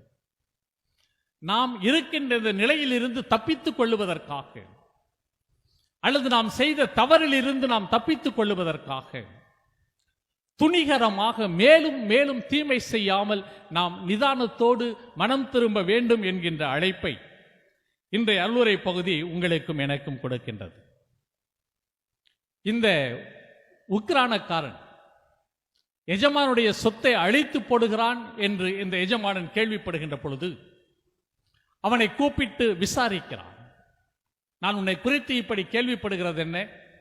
உன்னுடைய உக்கிரான கணக்கை ஒப்புவி, இனி நீ உக்கிரானக்காரனாய் இருக்க முடியாது என்று சொல்லி அவனிடத்திலே அவன் கூறுகிறான். அப்பொழுது அந்த உக்கிரானக்காரன் தன்னை உணர்ந்து கொள்ளுகிறான். தான் தவறு செய்து விட்டோம், இதோ நாம் வேலையிலிருந்து தள்ளப்பட போகிறோம், செய்த தவறுக்கான விளைவை நமது வாழ்க்கையிலே நாம் சந்திக்க போகிறோம் என்று சொல்லி அவனுக்கு வருகிற அபாயகரமான எதிர்காலத்தை குறித்து அவன் சிந்திக்க துவங்குகிறான். தன்னுடைய எதிர்காலம் இருளாகப் போகிறது, தன்னுடைய சமூக அந்தஸ்து தகர்ந்து போகப் போகிறது. இனி நான் என்ன செய்வேன் என்கின்ற ஒரு எண்ணம் அவனுக்குள்ளே வருகின்ற பொழுது அவன் அறிவு கூர்மை உள்ள ஒரு உக்கிரானக்காரனாக, புத்தி உள்ள ஒரு உக்கிரானக்காரனாக, மிக சாதுரியமான சாமர்த்தியம் உள்ள ஒரு உக்கிரானக்காரனாக அவன் நடந்து கொள்ள முற்படுவதை நாம் பார்க்கின்றோம். நான் என்ன செய்வேன்? என்னுடைய எஜமானன் இந்த உக்கிரானத்துவ பொறுப்பில் இருந்து என்னை தள்ளி போடுகிறானே, கொத்துகிறதற்கு எனக்கு பலன் இல்லை, இறக்கவும் நான் வெட்கப்படுகிறேன் என்று சொல்லி அவன் சொல்லுகிறான். இதோ வேலை போக போகிறது. இத்தனை நாட்களாக மிக சொகுசாக அதிகாரத்திலே இருந்த அந்த பதவி பறி போகிறது. எஜமானுடைய வேலைக்காரர்கள் எல்லோரும் தன்னை ஏளனமாக பார்க்கின்ற ஒரு நிலைமை தனக்கு வரப்போகின்றது. எனக்கு இனிமேல் செய்வதற்கு வேலை இல்லை, செய்யவும் பலன் இல்லை, நான் வயதாகி போய்விட்டேன், ஆகையினாலே நான் இறக்கவும் வெட்கப்படுகிறேன். தன்னுடைய எஜமானுடைய சொத்தை அழிப்பதற்கு வெட்கப்படாதவன், தான் இறந்து கெஞ்சி செல்லுவதற்கு அவன் வெட்கப்படுகின்றவனாக சிந்திப்பதை குறித்து நாம் பார்க்கின்றோம். அந்த ஒரு நிலையிலே தான் இந்த உக்கிரானக்காரன் மிகவும் புத்திசாலித்தனமாக, மிகவும் சாதுரியமாக செயல்படுவதை நாம் பார்க்கின்றோம். உடனடியாக அமர்ந்து ஒரு திட்டம் வகுக்கிறான். இப்படி நமக்கு வருகிற இந்த ஆபத்திலிருந்து அல்லது நாம் தள்ளப்பட போகின்ற ஒரு நிலையிலிருந்து நம்மை காப்பாற்றிக் கொள்வது எப்படி என்று சொல்லி அவன் சிந்தித்து, அவன் மனம் திரும்பி அந்த எஜமானிடத்திலே போய் மன்னிப்பு கேட்க வேண்டும் என்று சொல்லி நினைக்கவில்லை. அவன் செய்த தவறை இன்னும் அதிக துணிகரத்தோடு கூட செய்கின்றவனாக அவன் மாறுவதை நாம் பார்க்கின்றோம்.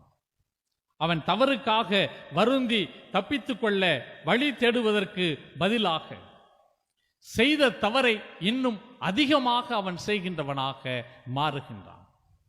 தன் எஜமானிடத்திலே கடன்பட்டவர்களுடைய கடனை எல்லாம் குறைத்துவிட்டு அவர்கள் மூலமாக தான் தள்ளப்படுகின்ற காலத்திலே ஏற்றுக்கொள்ளப்படுகின்ற ஒரு நிலையை இவன் உருவாக்க வேண்டும் என்று சொல்லி தவறை இன்னும் அதிகப்படுத்தி செய்வதை நாம் இந்த அருளுரை பகுதியிலே பார்க்கிறோம். எஜமானுடைய சொத்தை அளிக்கிறான். மீண்டும் இன்னொரு முறை எஜமானிடத்திலே கடன்பட்டவருடைய கடனை குறைத்து இன்னும் எஜமானுக்கு அதிக நஷ்டத்தை அவன் உருவாக்குகிறான். 100 குடம் எண்ணெய் கடன் பெற்றவனை கூப்பிட்டு நீ 50 என்று எழுது என்கிறான். 100 கலம் கோதுமை கடன்பட்டவனை கூப்பிட்டு நீ 80 என்று எழுது என்று சொல்லுகிறான். இன்னும் அதிகமான பாதிப்பு அந்த எஜமானனுக்கு ஏற்பட இவன் வழி செய்கிறான். தப்பித்துக் கொள்வதற்காக துணிகரமாக அவன் தீமை செய்வதை, இன்னும் தவறை அதிகமாக செய்வதை நாம் பார்க்கின்றோம். அப்படி நீங்களும் நானும் நம்முடைய வாழ்க்கையிலே நாம் நம்முடைய தவறுகளை மறைத்துக் கொள்வதற்காக துணிகரமான தவறு செய்கின்றவர்களாக நாம் ஒரு பொழுதும் இருக்கக்கூடாது என்கின்ற ஆலோசனையை இந்த அருளுரை பகுதியின் மூலமாக நாம் பெற்றுக்கொள்கிறோம்.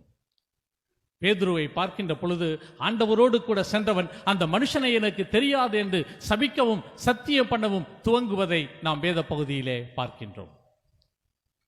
ஆண்டவரை தெரிந்திருந்தும் தெரியவில்லை என்று சொல்லுகிற துணிகர பாவத்தை செய்கின்றவனாக, ஆண்டவருக்கு விரோதமாக நடந்து கொள்ளுகின்றவனாக இந்த பேதுரு இருப்பதை நாம் பார்க்கின்றோம்.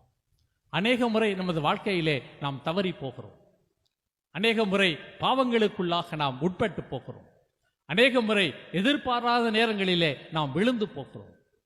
அதற்காக நாம் மீண்டும் மீண்டும் அந்த பாவத்திலே நம்மை அதிகப்படுத்திக் கொள்ளாமல், துணிகரமாக பாவம் செய்யாமல் அதை விட்டு மனம் திரும்ப வேண்டும் என்று சொல்லி இந்த அற்புதமான அருளுரை பகுதி உங்களுக்கும் எனக்கும் அழைப்பு கொடுக்கிறது. தாவீதை கடவுள் ராஜாவாக அபிஷேகம் பண்ணினார். சவுல் அவன் விழுந்து போனான் என்று சொன்ன உடனேயே இந்த தாவீதை ஆண்டவர் தேடுகிறார்.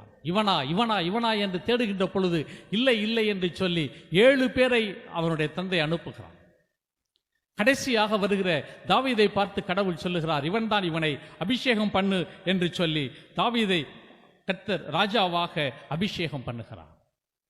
ஆனால் அவன் செய்ய வேண்டிய தன்னுடைய அரசு பணிகளை செய்யாமல் கடவுளுக்கு விரோதமாக அவன் நடந்து கொள்வதை நாம் பார்க்கின்றோம். போர் முனையிலே போர் நடந்து கொண்டிருக்கிறது. அரசன் செல்லவில்லை. அவனுக்கு பதிலாக அவன் யோவாபை அங்கே அனுப்பி வைக்கிறான். யோவாபு போர் முனையிலே தாவீதுக்காக அவன் போரிட்டுக் கொண்டிருக்கிறான். தன் தேசத்தை காப்பதற்காக அவன் போரிட்டுக் கொண்டிருக்கிறான். ஆனால் இந்த தாவீதோ உப்பரிகையின் மேலே நடமாடி பாவத்திற்குள்ளே அகப்பட்டுக் கொள்கிறான். உரியாவின் மனைவி அவனுக்கு சொல்லி அனுப்புகிறாள், இதோ நான் கர்ப்பமாய் இருக்கிறேன் என்று சொல்லி அனுப்புகிறாள். உடனடியாக அந்த உரியாவை போர்க்களத்தில் இருந்து வீட்டிற்கு வரும்படியாக அவன் அழைக்கிறான். அரசன் அழைத்தபடியினாலே தாவீதுடைய உத்தரவுக்கு கீழ்ப்படிந்து இந்த உரியா அரண்மனைக்கு வருகிறான். நீ உன் வீட்டிற்கு போ என்று சொல்லி அவனுக்கு உத்தரவு கொடுக்கிறான். அவனோ என் வீரர்கள் எல்லாம் போர்முனையிலே நிற்கின்ற பொழுது நான் மாத்திரம் வீட்டிற்கு சென்று சுகித்திருப்பது எப்படி என்று சொல்லி அரண்மனையிலே இருக்கின்ற வீரர்களோடு கூட அவன் படுத்துக் கொள்ளுகிறான். அவன் வீட்டிற்கு போகவில்லை என்று சொல்லி அவன் ராஜா அறிந்த பொழுது தன்னுடைய தவறை மறைப்பதற்காக, தான் செய்த பாவத்தை மறைப்பதற்காக இன்னும் அதிக துணிகரமாக யோவாபுக்கு ஒரு கடிதம் எழுதி அந்த கடிதத்தை இந்த உரியாவின் கையிலேயே கொடுத்து போர் தீவிரமாக இருக்கின்ற போர் முனையிலே நிறுத்தி இந்த உரியாவை கொன்று போடு என்று சொல்லி அவன் அனுப்புகிறான். அப்படியே யோவாபு செய்கிறான். உரியா கொல்லப்படுவதை நாம் வேதத்திலே பார்க்கின்றோம். உரியாவை கொன்று அவன் மனைவியை எடுத்துக் கொள்ளுகிறான். இப்படி கேட்பாரற்று கிடக்கின்ற மக்களுக்கு, ஆதரவற்ற நிலையிலே இருக்கின்ற மக்களுக்கு, எதுவும் செய்யாத நிலையிலே செய்ய முடியாத நிலையிலே இருக்கின்ற மக்களுக்கு கர்த்தர் துணை இருப்பார் என்பதை நாம் புரிந்து கொள்ள வேண்டும். தன்னுடைய நாத்தான் தீர்க்கதரிசியை அனுப்புகிறார்.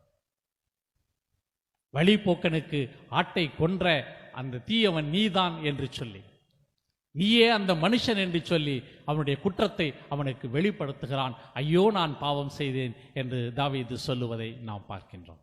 ஒரு தவறை மறைப்பதற்கு மேலும் மேலும் தவறு செய்து துணிகரமாக நீங்களும் நானும் நம்முடைய வாழ்க்கையிலே நடந்து கொள்ளக்கூடாது என்பதை இந்த அருளுரை பகுதி உங்களுக்கும் எனக்கும் தெளிவுறுத்துகின்றது.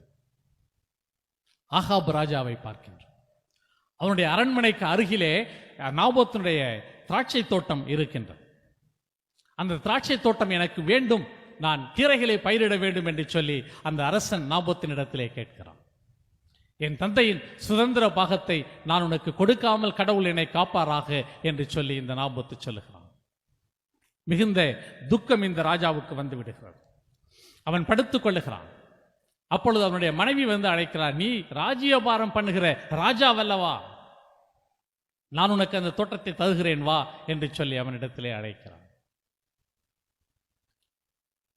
அந்த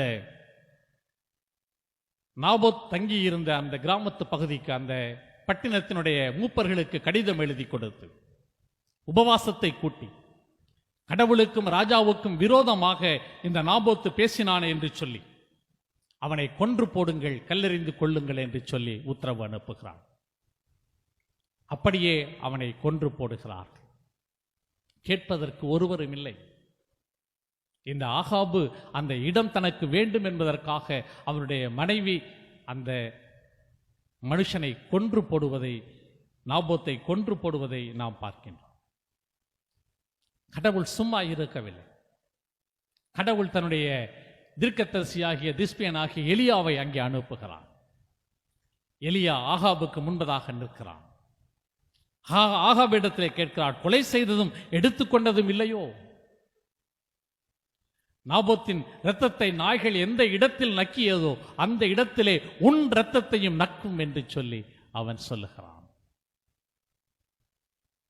என் சத்துருவே என்னை கண்டுபிடித்தாயா, என் பகைஞனே என்னை கண்டுபிடித்தாயா என்று சொல்லி அந்த ஆகாபு கேட்கிறான். தீர்க்கதரிசி சொல்லுகிறான், கண்டுபிடித்தேன், கர்த்தரின் பார்வைக்கு பொல்லாப்பானதை செய்ய உன்னை நீ விற்று போட்டாய் என்று சொல்லுகிறான். செய்த ஒரு பாவத்தை மறைப்பதற்கு மேலும் மேலும் பாவம் செய்கின்ற ஒரு நிலைக்கு நீங்களும் நானும் தள்ளப்படாமல், செய்த பாவத்தை உணர்ந்து மனம் திருந்துகின்றவர்களாக நாம் இருக்க வேண்டும் என்று சொல்லி இந்த அற்புதமான அருளுரை சிந்தனையின் மூலமாக அழைக்கப்படுகிறோம்.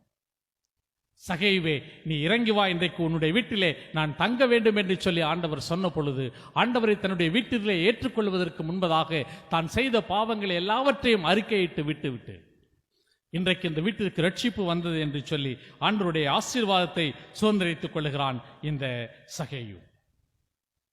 நீங்களும் நானும் நம்முடைய வாழ்க்கையிலும் கூட நம்முடைய தவறுகளை உணர்கின்ற பொழுது, மனம் திருந்திய மைந்தனைப் போல நான் என் தந்தையினிடத்திற்கு திரும்ப போவேன் என்று சொல்லி கடவுளிடத்திலே மனம் திரும்புகின்ற பொழுது கடவுள் மன்னிக்க தயை பெருத்தவராக இருக்கிறார் என்கின்ற சத்தியத்தை இன்றைய அல்லுரை பகுதியின் மூலமாக அறிந்து கொள்ளும்படியாக நீங்களும் நானும் அழைக்கப்படுகின்றோம். மூன்றாவதாக இந்த அல்லுரை சிந்தனை உங்களுக்கும் எனக்கும் சொல்லுகின்றது, இந்த உக்கிரானக்காரனுடைய செயலை பார்த்து அந்த எஜமானன் அவனை மெச்சிக்கொண்டான் என்று சொல்லி நாம் பார்க்கிறோம். அவன் செய்த அந்த காரியத்திற்காக அவனை மெச்சிக்கொள்ளவில்லை, அவன் செய்த தவறுக்காக அவனை மெச்சிக்கொள்ளவில்லை, இன்னும் அதிகமாய் தன்னுடைய செல்வத்தை அவன் அழித்து போட்டதற்காக அவனை மெச்சிக்கொள்ளவில்லை. அவன் எத்தனை புத்தி கூர்மையோடு கூட நடந்து கொள்ளுகிறான் என்பதை அந்த எஜமானன் கண்டு அவனை மெச்சிக்கொள்ளுகிறான் என்று சொல்லி பார்க்கிறோம். ஒளியின் பிள்ளைகளை காட்டிலும் இந்த பிரபஞ்சத்தின் பிள்ளைகள் மிகவும் சாதுரியமானவர்கள். ஆண்டவர் சொல்லுகிறார், இந்த உலக பொருட்களை கொண்டு உங்களுக்கு சிநேகிதரை சம்பாதித்துக் கொள்ளுங்கள் என்று சொல்லி ஆண்டவர் சொல்லுவதை நாம் இந்த வேத பகுதியிலே பார்க்கின்றோம். அந்த தவறை ஆதரிக்கின்ற ஒரு நிலைமை அல்ல, அந்த உக்கிரானக்காரன் செய்த காரியம் சரி என்று சொல்லுகின்ற ஒரு நிலை அல்ல. நம்மிடத்திலே இருக்கின்ற உலக பொருட்களை கொண்டு மறு உலக வாழ்க்கையிலே நம்மை ஏற்றுக்கொள்ளுவார் உண்டாகும்படி நாம் சிநேகிதரை சம்பாதித்துக் கொள்ள வேண்டும் என்று சொல்லி இந்த அற்புதமான அல்லுரை பகுதி உங்களுக்கும் எனக்கும் சொல்லுகின்றது. இந்த அல்லுரை பகுதியினுடைய பொருள் நித்திய ஜீவனை அல்லது ரட்சிப்பை நாம் பணத்தை கொண்டு சம்பாதித்துக் கொள்வது என்பது அல்ல. ஏனென்றால் அது ஆண்டவராலே நமக்கு கொடுக்கப்பட்டுள்ள இலவச ஈவு என்பதை நாம் புரிந்து கொள்ள வேண்டும். ஆகையினாலே நாம் அந்த பொன்தலம் போட்ட வீதியிலே உலாவுகின்ற பொழுது, ஆண்டவரோடு கூட ஐக்கியப்பட்டிருக்கின்ற பொழுது நம்மை ஏற்றுக்கொள்ளுவார் உண்டாகும்படி நீங்களும் நானும் இந்த உலக பொருட்களினாலே நமக்கு சிநேகிதரை சம்பாதித்துக் கொள்ள வேண்டும் என்று சொல்லி இந்த வேத பகுதி நமக்கு சொல்லுகிறது. உலகத்திலே நாம் ஒன்றும் கொண்டு வந்ததும் இல்லை, இந்த உலகத்திலிருந்து ஒன்றும் நாம் கொண்டு போவதும் இல்லை என்று சொல்லி 1 தீமோத்தேயு 6:7 வாசிக்கிறோம். யோபு சொல்லுகிறான், நான் நிர்வாணியாய் வந்தேன், நான் நிர்வாணியாய் போகிறேன். கர்த்தர் கொடுத்தார், கர்த்தர் எடுத்தார் என்று சொல்லி அவன் சொல்லுகிறான். எல்லாம் கடவுளுடையது. தற்காலிகமாக நமக்கு கொடுக்கப்பட்டுள்ள உக்கிரானத்துவ பொறுப்புகள், நம்மிடத்திலே கொடுக்கப்பட்டுள்ள பொறுப்புகளை நீங்களும் நானும் இருக்கின்ற வரையில் உண்மை உள்ளவர்களாக அதை பயன்படுத்திக் கொள்ள வேண்டும் என்று சொல்லி இந்த அற்புதமான வேத பகுதி சொல்லுகிறது. ஆகையினாலே இந்த அருளுரை பகுதியின் 3வது பகுதி உங்களுக்கும் எனக்கும் சொல்லுகிற காரியம், இரக்கம் பாராட்டி நித்திய ஜீவனை சுதந்திரித்துக் கொள்ள வேண்டும் என்று சொல்லி இந்த வேத பகுதி சொல்லுகிறது. ஆண்டவர் நம்மிடத்திலே இரக்கம் உள்ளவர், அவர் கிருபை உள்ளவராக இருந்தபடியினாலே சிலுவையிலே தம்மை ஒப்புக் கொடுத்து உங்களையும் என்னையும் மீட்டுக் கொண்டிருக்கிறார். இந்த உலகத்திலே நீங்களும் நானும் ஜீவிப்பதற்கான சகல ஆசீர்வாதங்களையும் நம்முடைய வாழ்க்கையிலே நமக்கு கொடுத்து வருகிறார். அந்த ஆண்டவருக்கு நீங்களும் நானும் உண்மை உள்ள உக்கிரானக்காரர்களாக நாம் இருக்க வேண்டும். நாம் செய்கின்ற ஒவ்வொரு காரியமும் ஆண்டவருக்கு பிரியமான காரியமாக இருக்க வேண்டும். ஆண்டவருடைய பரிசுத்த நாமத்திற்கு மகிமை வர பண்ணுகின்ற காரியமாக இருக்க வேண்டும். ஆண்டவர் வருகின்ற பொழுது அவனவருடைய செய்கைக்கு ஏற்றதான பலன் அவரோடு கூட வரும் என்று சொல்லி வேதத்திலே நாம் வாசிக்கிறோம். நற்செய்கை உடையவர்களாக நீங்களும் நானும் காணப்பட வேண்டும். தன்னுடைய வீட்டின் வாசற்படியிலே அந்த ஏழை லாசரு படுத்து கிடந்தான். சம்பிரமமாய் வாழ்ந்து கொண்டிருந்த ஐஸ்வர்யவான், அவன் பருக்கள் வந்து நாய்கள் நக்கும்படியாக உணவின்றி தன்னுடைய வாசற்படியிலே காத்து கிடந்த அந்த மனிதனை கவனிக்க தவறிவிட்டான். அவன் அந்த ஏழை லாசரு ஆபிரகாமுடைய மடியிலே விடப்படுகிறான். இந்த ஐஸ்வர்யவானோ அவன் நரகத்திலே வேதனைப்படுகிறான். அவன் கெஞ்சுகிறான், ஒரே ஒரு சொட்டு தண்ணீர் என் நாவிலே விட்டு என் நாவை குளிர பண்ணும்படியாக சொல்லும் என்று சொல்லி அவன் கேட்கிறான். உலகத்திலே நீர் அனுபவித்தாய், அவன் வேதனைப்பட்டான், அவனோ தேற்றப்படுகிறான், நீயோ உபத்திரவப்படுகிறாய் என்று சொல்லி ஆபிரகாமுடைய மடியிலே லாசரு அமர்ந்திருப்பதை நாம் இந்த வேத பகுதியிலே காண்கின்றோம். இந்த உலக பொருட்களை கடவுள் நமக்கு கொடுத்திருப்பதனுடைய நோக்கம். அதை கொண்டு நாம் இரக்கம் பாராட்டுகின்றவர்களாக இருக்க வேண்டும் என்பதற்காகத்தான். நல்ல சமாரியனை நாம் பார்க்கின்றோம். வழி ஓரத்திலே உயிருக்கு போராடி கொண்டிருக்கிற அந்த மனிதனை தூக்கி எடுத்து அவனுடைய காயங்களை கட்டி எண்ணெய் வார்த்து அவனை சத்திரத்திலே சேர்த்து அவனை பராமரித்துக் கொள்ளும்படியாக சொல்லி தன்னிடத்திலே உள்ள பணத்தையும் கொடுத்து இன்னும் அதிகமாக செலவானால் அதையும் நான் ஏற்றுக்கொள்கிறேன் என்று சொல்லிவிட்டு போகிற அந்த நல்ல சமாரியனை போல இரக்கம் பாராட்டுகின்ற அந்த எண்ணம், அந்த செயற்பாடு நம்முடைய வாழ்க்கையிலே உங்களிடத்திலும் என்னிடத்திலும் காணப்பட வேண்டும். ஆண்டவர் சொல்லுவார், நான் பசியாயிருந்தேன், நான் தாகமாயிருந்தேன், நான் அந்நியனாயிருந்தேன், நான் வஸ்திரம் இல்லாதிருந்தேன், நான் வியாதியாயிருந்தேன், நான் காவலில் இருந்தேன், நீங்கள் என்னை பார்க்க வந்தீர்கள், என் தாகத்தை தீர்த்தீர்கள், எனக்கு உணவு கொடுத்தீர்கள், என்னை விசாரிக்க வந்தீர்கள் என்று சொல்லி ஆண்டவர் சொல்லுவார் என்று சொல்லி நாம் மத்தேயுவிலே வாசிக்கிறோம். அப்பொழுது எப்போது ஆண்டவரை உண்மை நாங்கள் அப்படி கண்டோம் என்று சொல்லுகின்றவர்களாக அல்ல. இந்த சிறியரில் ஒருவருக்கு நீங்கள் எதை செய்தீர்களோ அதை எனக்கே செய்தீர்கள் என்று சொல்லி ஆண்டவர் சொல்லுகின்ற வண்ணமாக நீங்களும் நானும் நம்முடைய வாழ்க்கையிலே இரக்கம் பாராட்டி நித்திய ஜீவனை சுதந்திரித்துக் கொள்ளுகின்றவர்களாக இருக்க வேண்டும் என்று சொல்லி இந்த அற்புதமான அருளுரை பகுதியின் மூலமாக நாம் அழைக்கப்படுகிறோம். கிறிஸ்துவுக்குள் அருமையான திருச்சபையின் மக்களே, கர்த்தர் உங்களுக்கு கொடுத்திருக்கிற உக்கிரானத்துவத்திலே நீங்கள் உண்மை உள்ளவர்களாக நடந்து கொள்வீர்களேயானால் கர்த்தர் உங்களை தேடி வந்து உங்களை ஆசீர்வதிப்பார். துணிகரமான பாவத்தை விட்டு நீங்கள் மனம் திரும்பி கர்த்தரிடத்திலே வருகின்ற பொழுது அவர் உங்களை ஏற்றுக்கொண்டு ஆசீர்வதிக்க சித்தமுள்ளவராக இருக்கிறார். நீங்கள் உங்களது உலகப் பொருளை உங்களுக்கு கடவுள் கொடுத்திருக்கிற ஆசீர்வாதங்களை கொண்டு நீங்கள் மற்றவர்களுக்கும் இரக்கம் பாராட்டி நீங்கள் உதவி செய்யுங்கள். நீங்களும் உங்களது குடும்பமும் பிள்ளைகளும் ஆசீர்வதிக்கப்படுவீர்கள். உண்மை உள்ள உக்கிரானக்காரர்களாக உங்களது வாழ்க்கையிலே நீங்கள் காணப்பட திரியேக கடவுள் உங்களுக்கு கிருபை செய்து காப்பாராக. ஆமென். ஜெபம் செய்வோம். இரக்கம் மிகுந்த எங்கள் அன்பின் ஆண்டவரே, உம்முடைய பிள்ளைகளாக எங்களை தெரிந்து கொண்டு உமது பரிசுத்த நாம மகிமைக்கென்று நல்ல உக்கிரானக்காரர்களாக நாங்கள் வாழ வேண்டும் என்று சொல்லி இந்த நாளிலும் எங்களுக்கு ஆலோசனைகளை கொடுத்திருக்கிற அன்பின் கடவுளே, நீர் எங்களோடு கூட பிரசன்னராக இரும், எங்களை பாதுகாத்துக் கொள்ளும், எல்லா விதமான தீமைகளுக்கும் இடர்பாடுகளுக்கும் இந்த கொடிய நோயின் தொற்றுக்கும் எங்களை விலக்கி வாழ்நாளிலே காணப்பட நீர் கிருபை செய்யும். கேட்ட உமது வார்த்தையின்படியே நடந்து உமது ஆசீர்வாதங்களை சோதரித்துக் கொள்ள கிருபை தாரும். இயேசுவின் நாமத்திலே ஜெபிக்கிறோம் பிதாவே. மீண்டுமாக தேவனுடைய நாமத்திற்கு புகழ்ச்சி உண்டாகும்படிக்கு 211 ஞான பாடலில் முதல் 4 கவிகளை பாடுவோம். தயாபரா, எல்லா நல்லிவின் ஊற்றும் நீரே, உண்டானதை எல்லாம் அளித்தோர் தேவரீரே, என் தேகம் ஆவிக்கும் என் மனசாட்சிக்கும் சீராயிருக்கிற ஆரோக்கியம் கொடும் என்ற 211 ஞான பாடலில் முதல் 4 கவிகளை பாடுவோம்.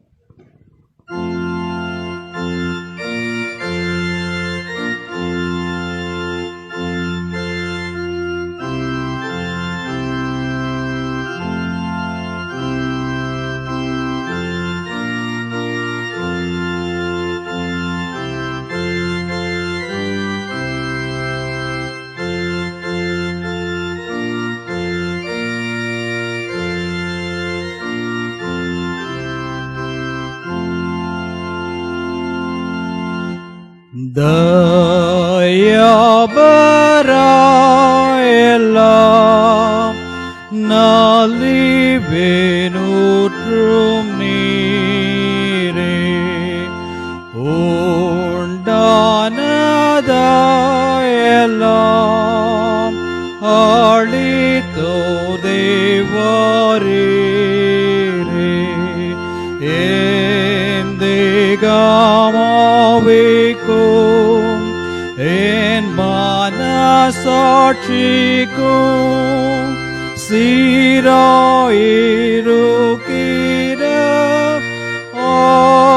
ஆரோக்கியம் கொடும். என் நிலமாயிலே நீர் எனக்கு கற்பித்தார், கொடுத்த வேலையை கரு கருத்தாய் நான் முடித்து நான் தக்க வேளையில் ஒவ்வொன்றாய் செய்யவும் என் செய்காய் வாய்க்கவும் சகாயமாயிரும்.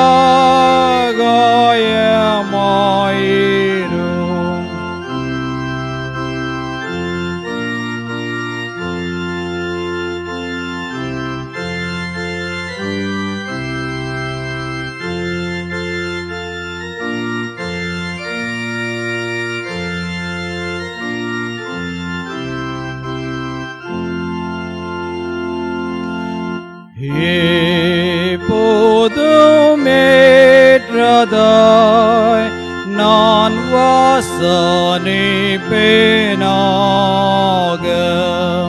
வீண் பேச்சென் நாவிலே வராதிருப்பதாக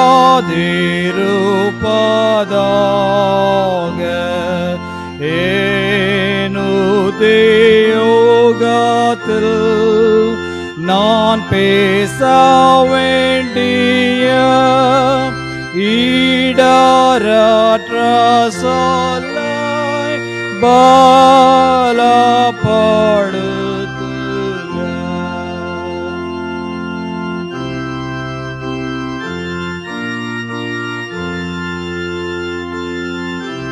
நாம் அனைவரும் ஆண்டவரை நோக்கி ஜெபம் செய்வோம்.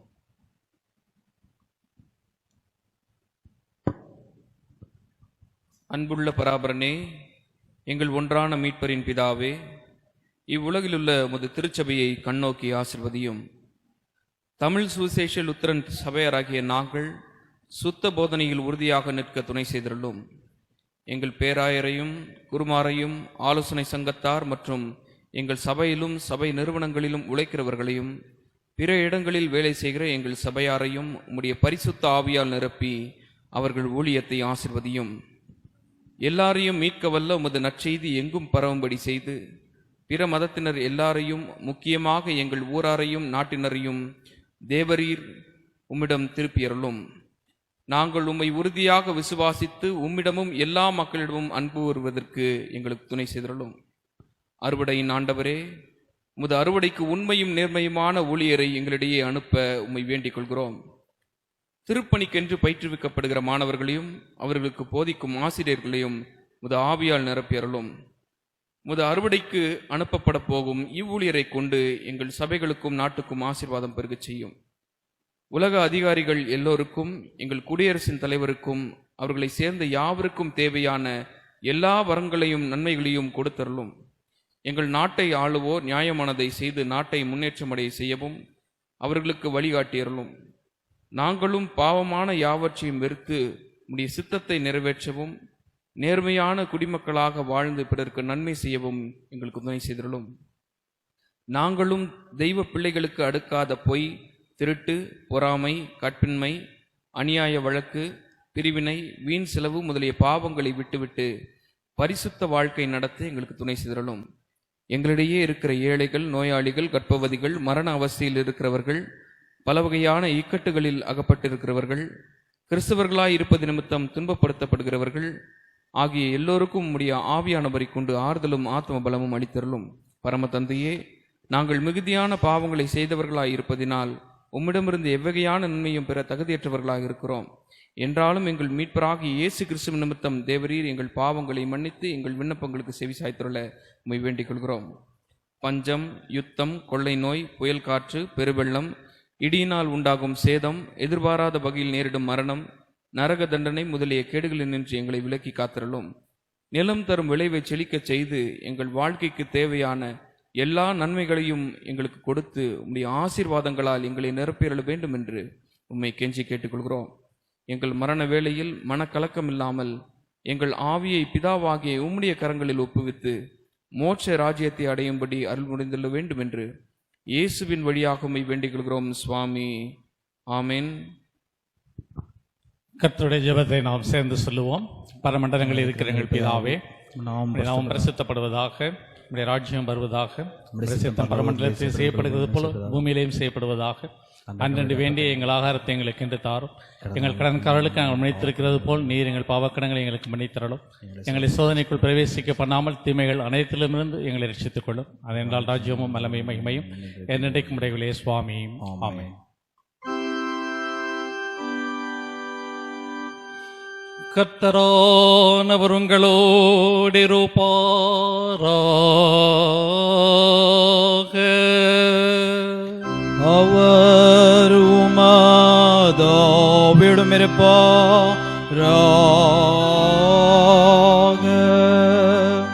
கர்த்தரானவர் உன்னை ஆசீர்வதித்து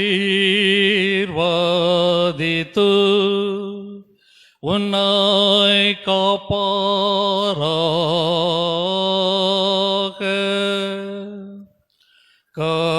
கர்த்தரானவர் தமது திருமுகத்தை உன்மேல் பிரகாசிக்க செய்து உன்னிடம் கிருபை உள்ளவராயிருப்பாராக. கர்த்தரானவர் தமது திருமுகத்தை உன்மேல் பிரசன்னமாக்கி உனக்கு சமாதானம் தந்தருளுவாராக. ஆமென். ஆமென்.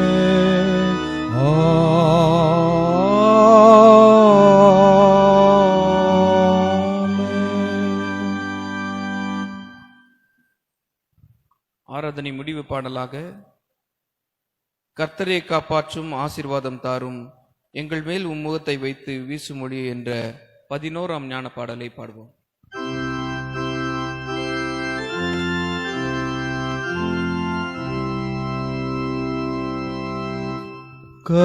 கர்த்தரே காப்பாற்றும்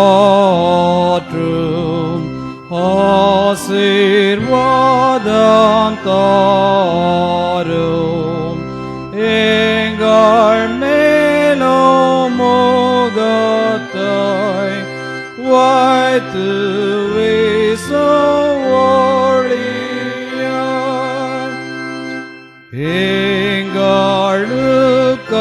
எங்களுக்கன்று சமாதானம் தாந்து கிறிஸ்தை காட்டி போதிக்கும் உமாதாவியாய் கொடும் எங்கள் மீட்பரான இயேசுவின் மேலான நாமத்துக்கு மகிமை.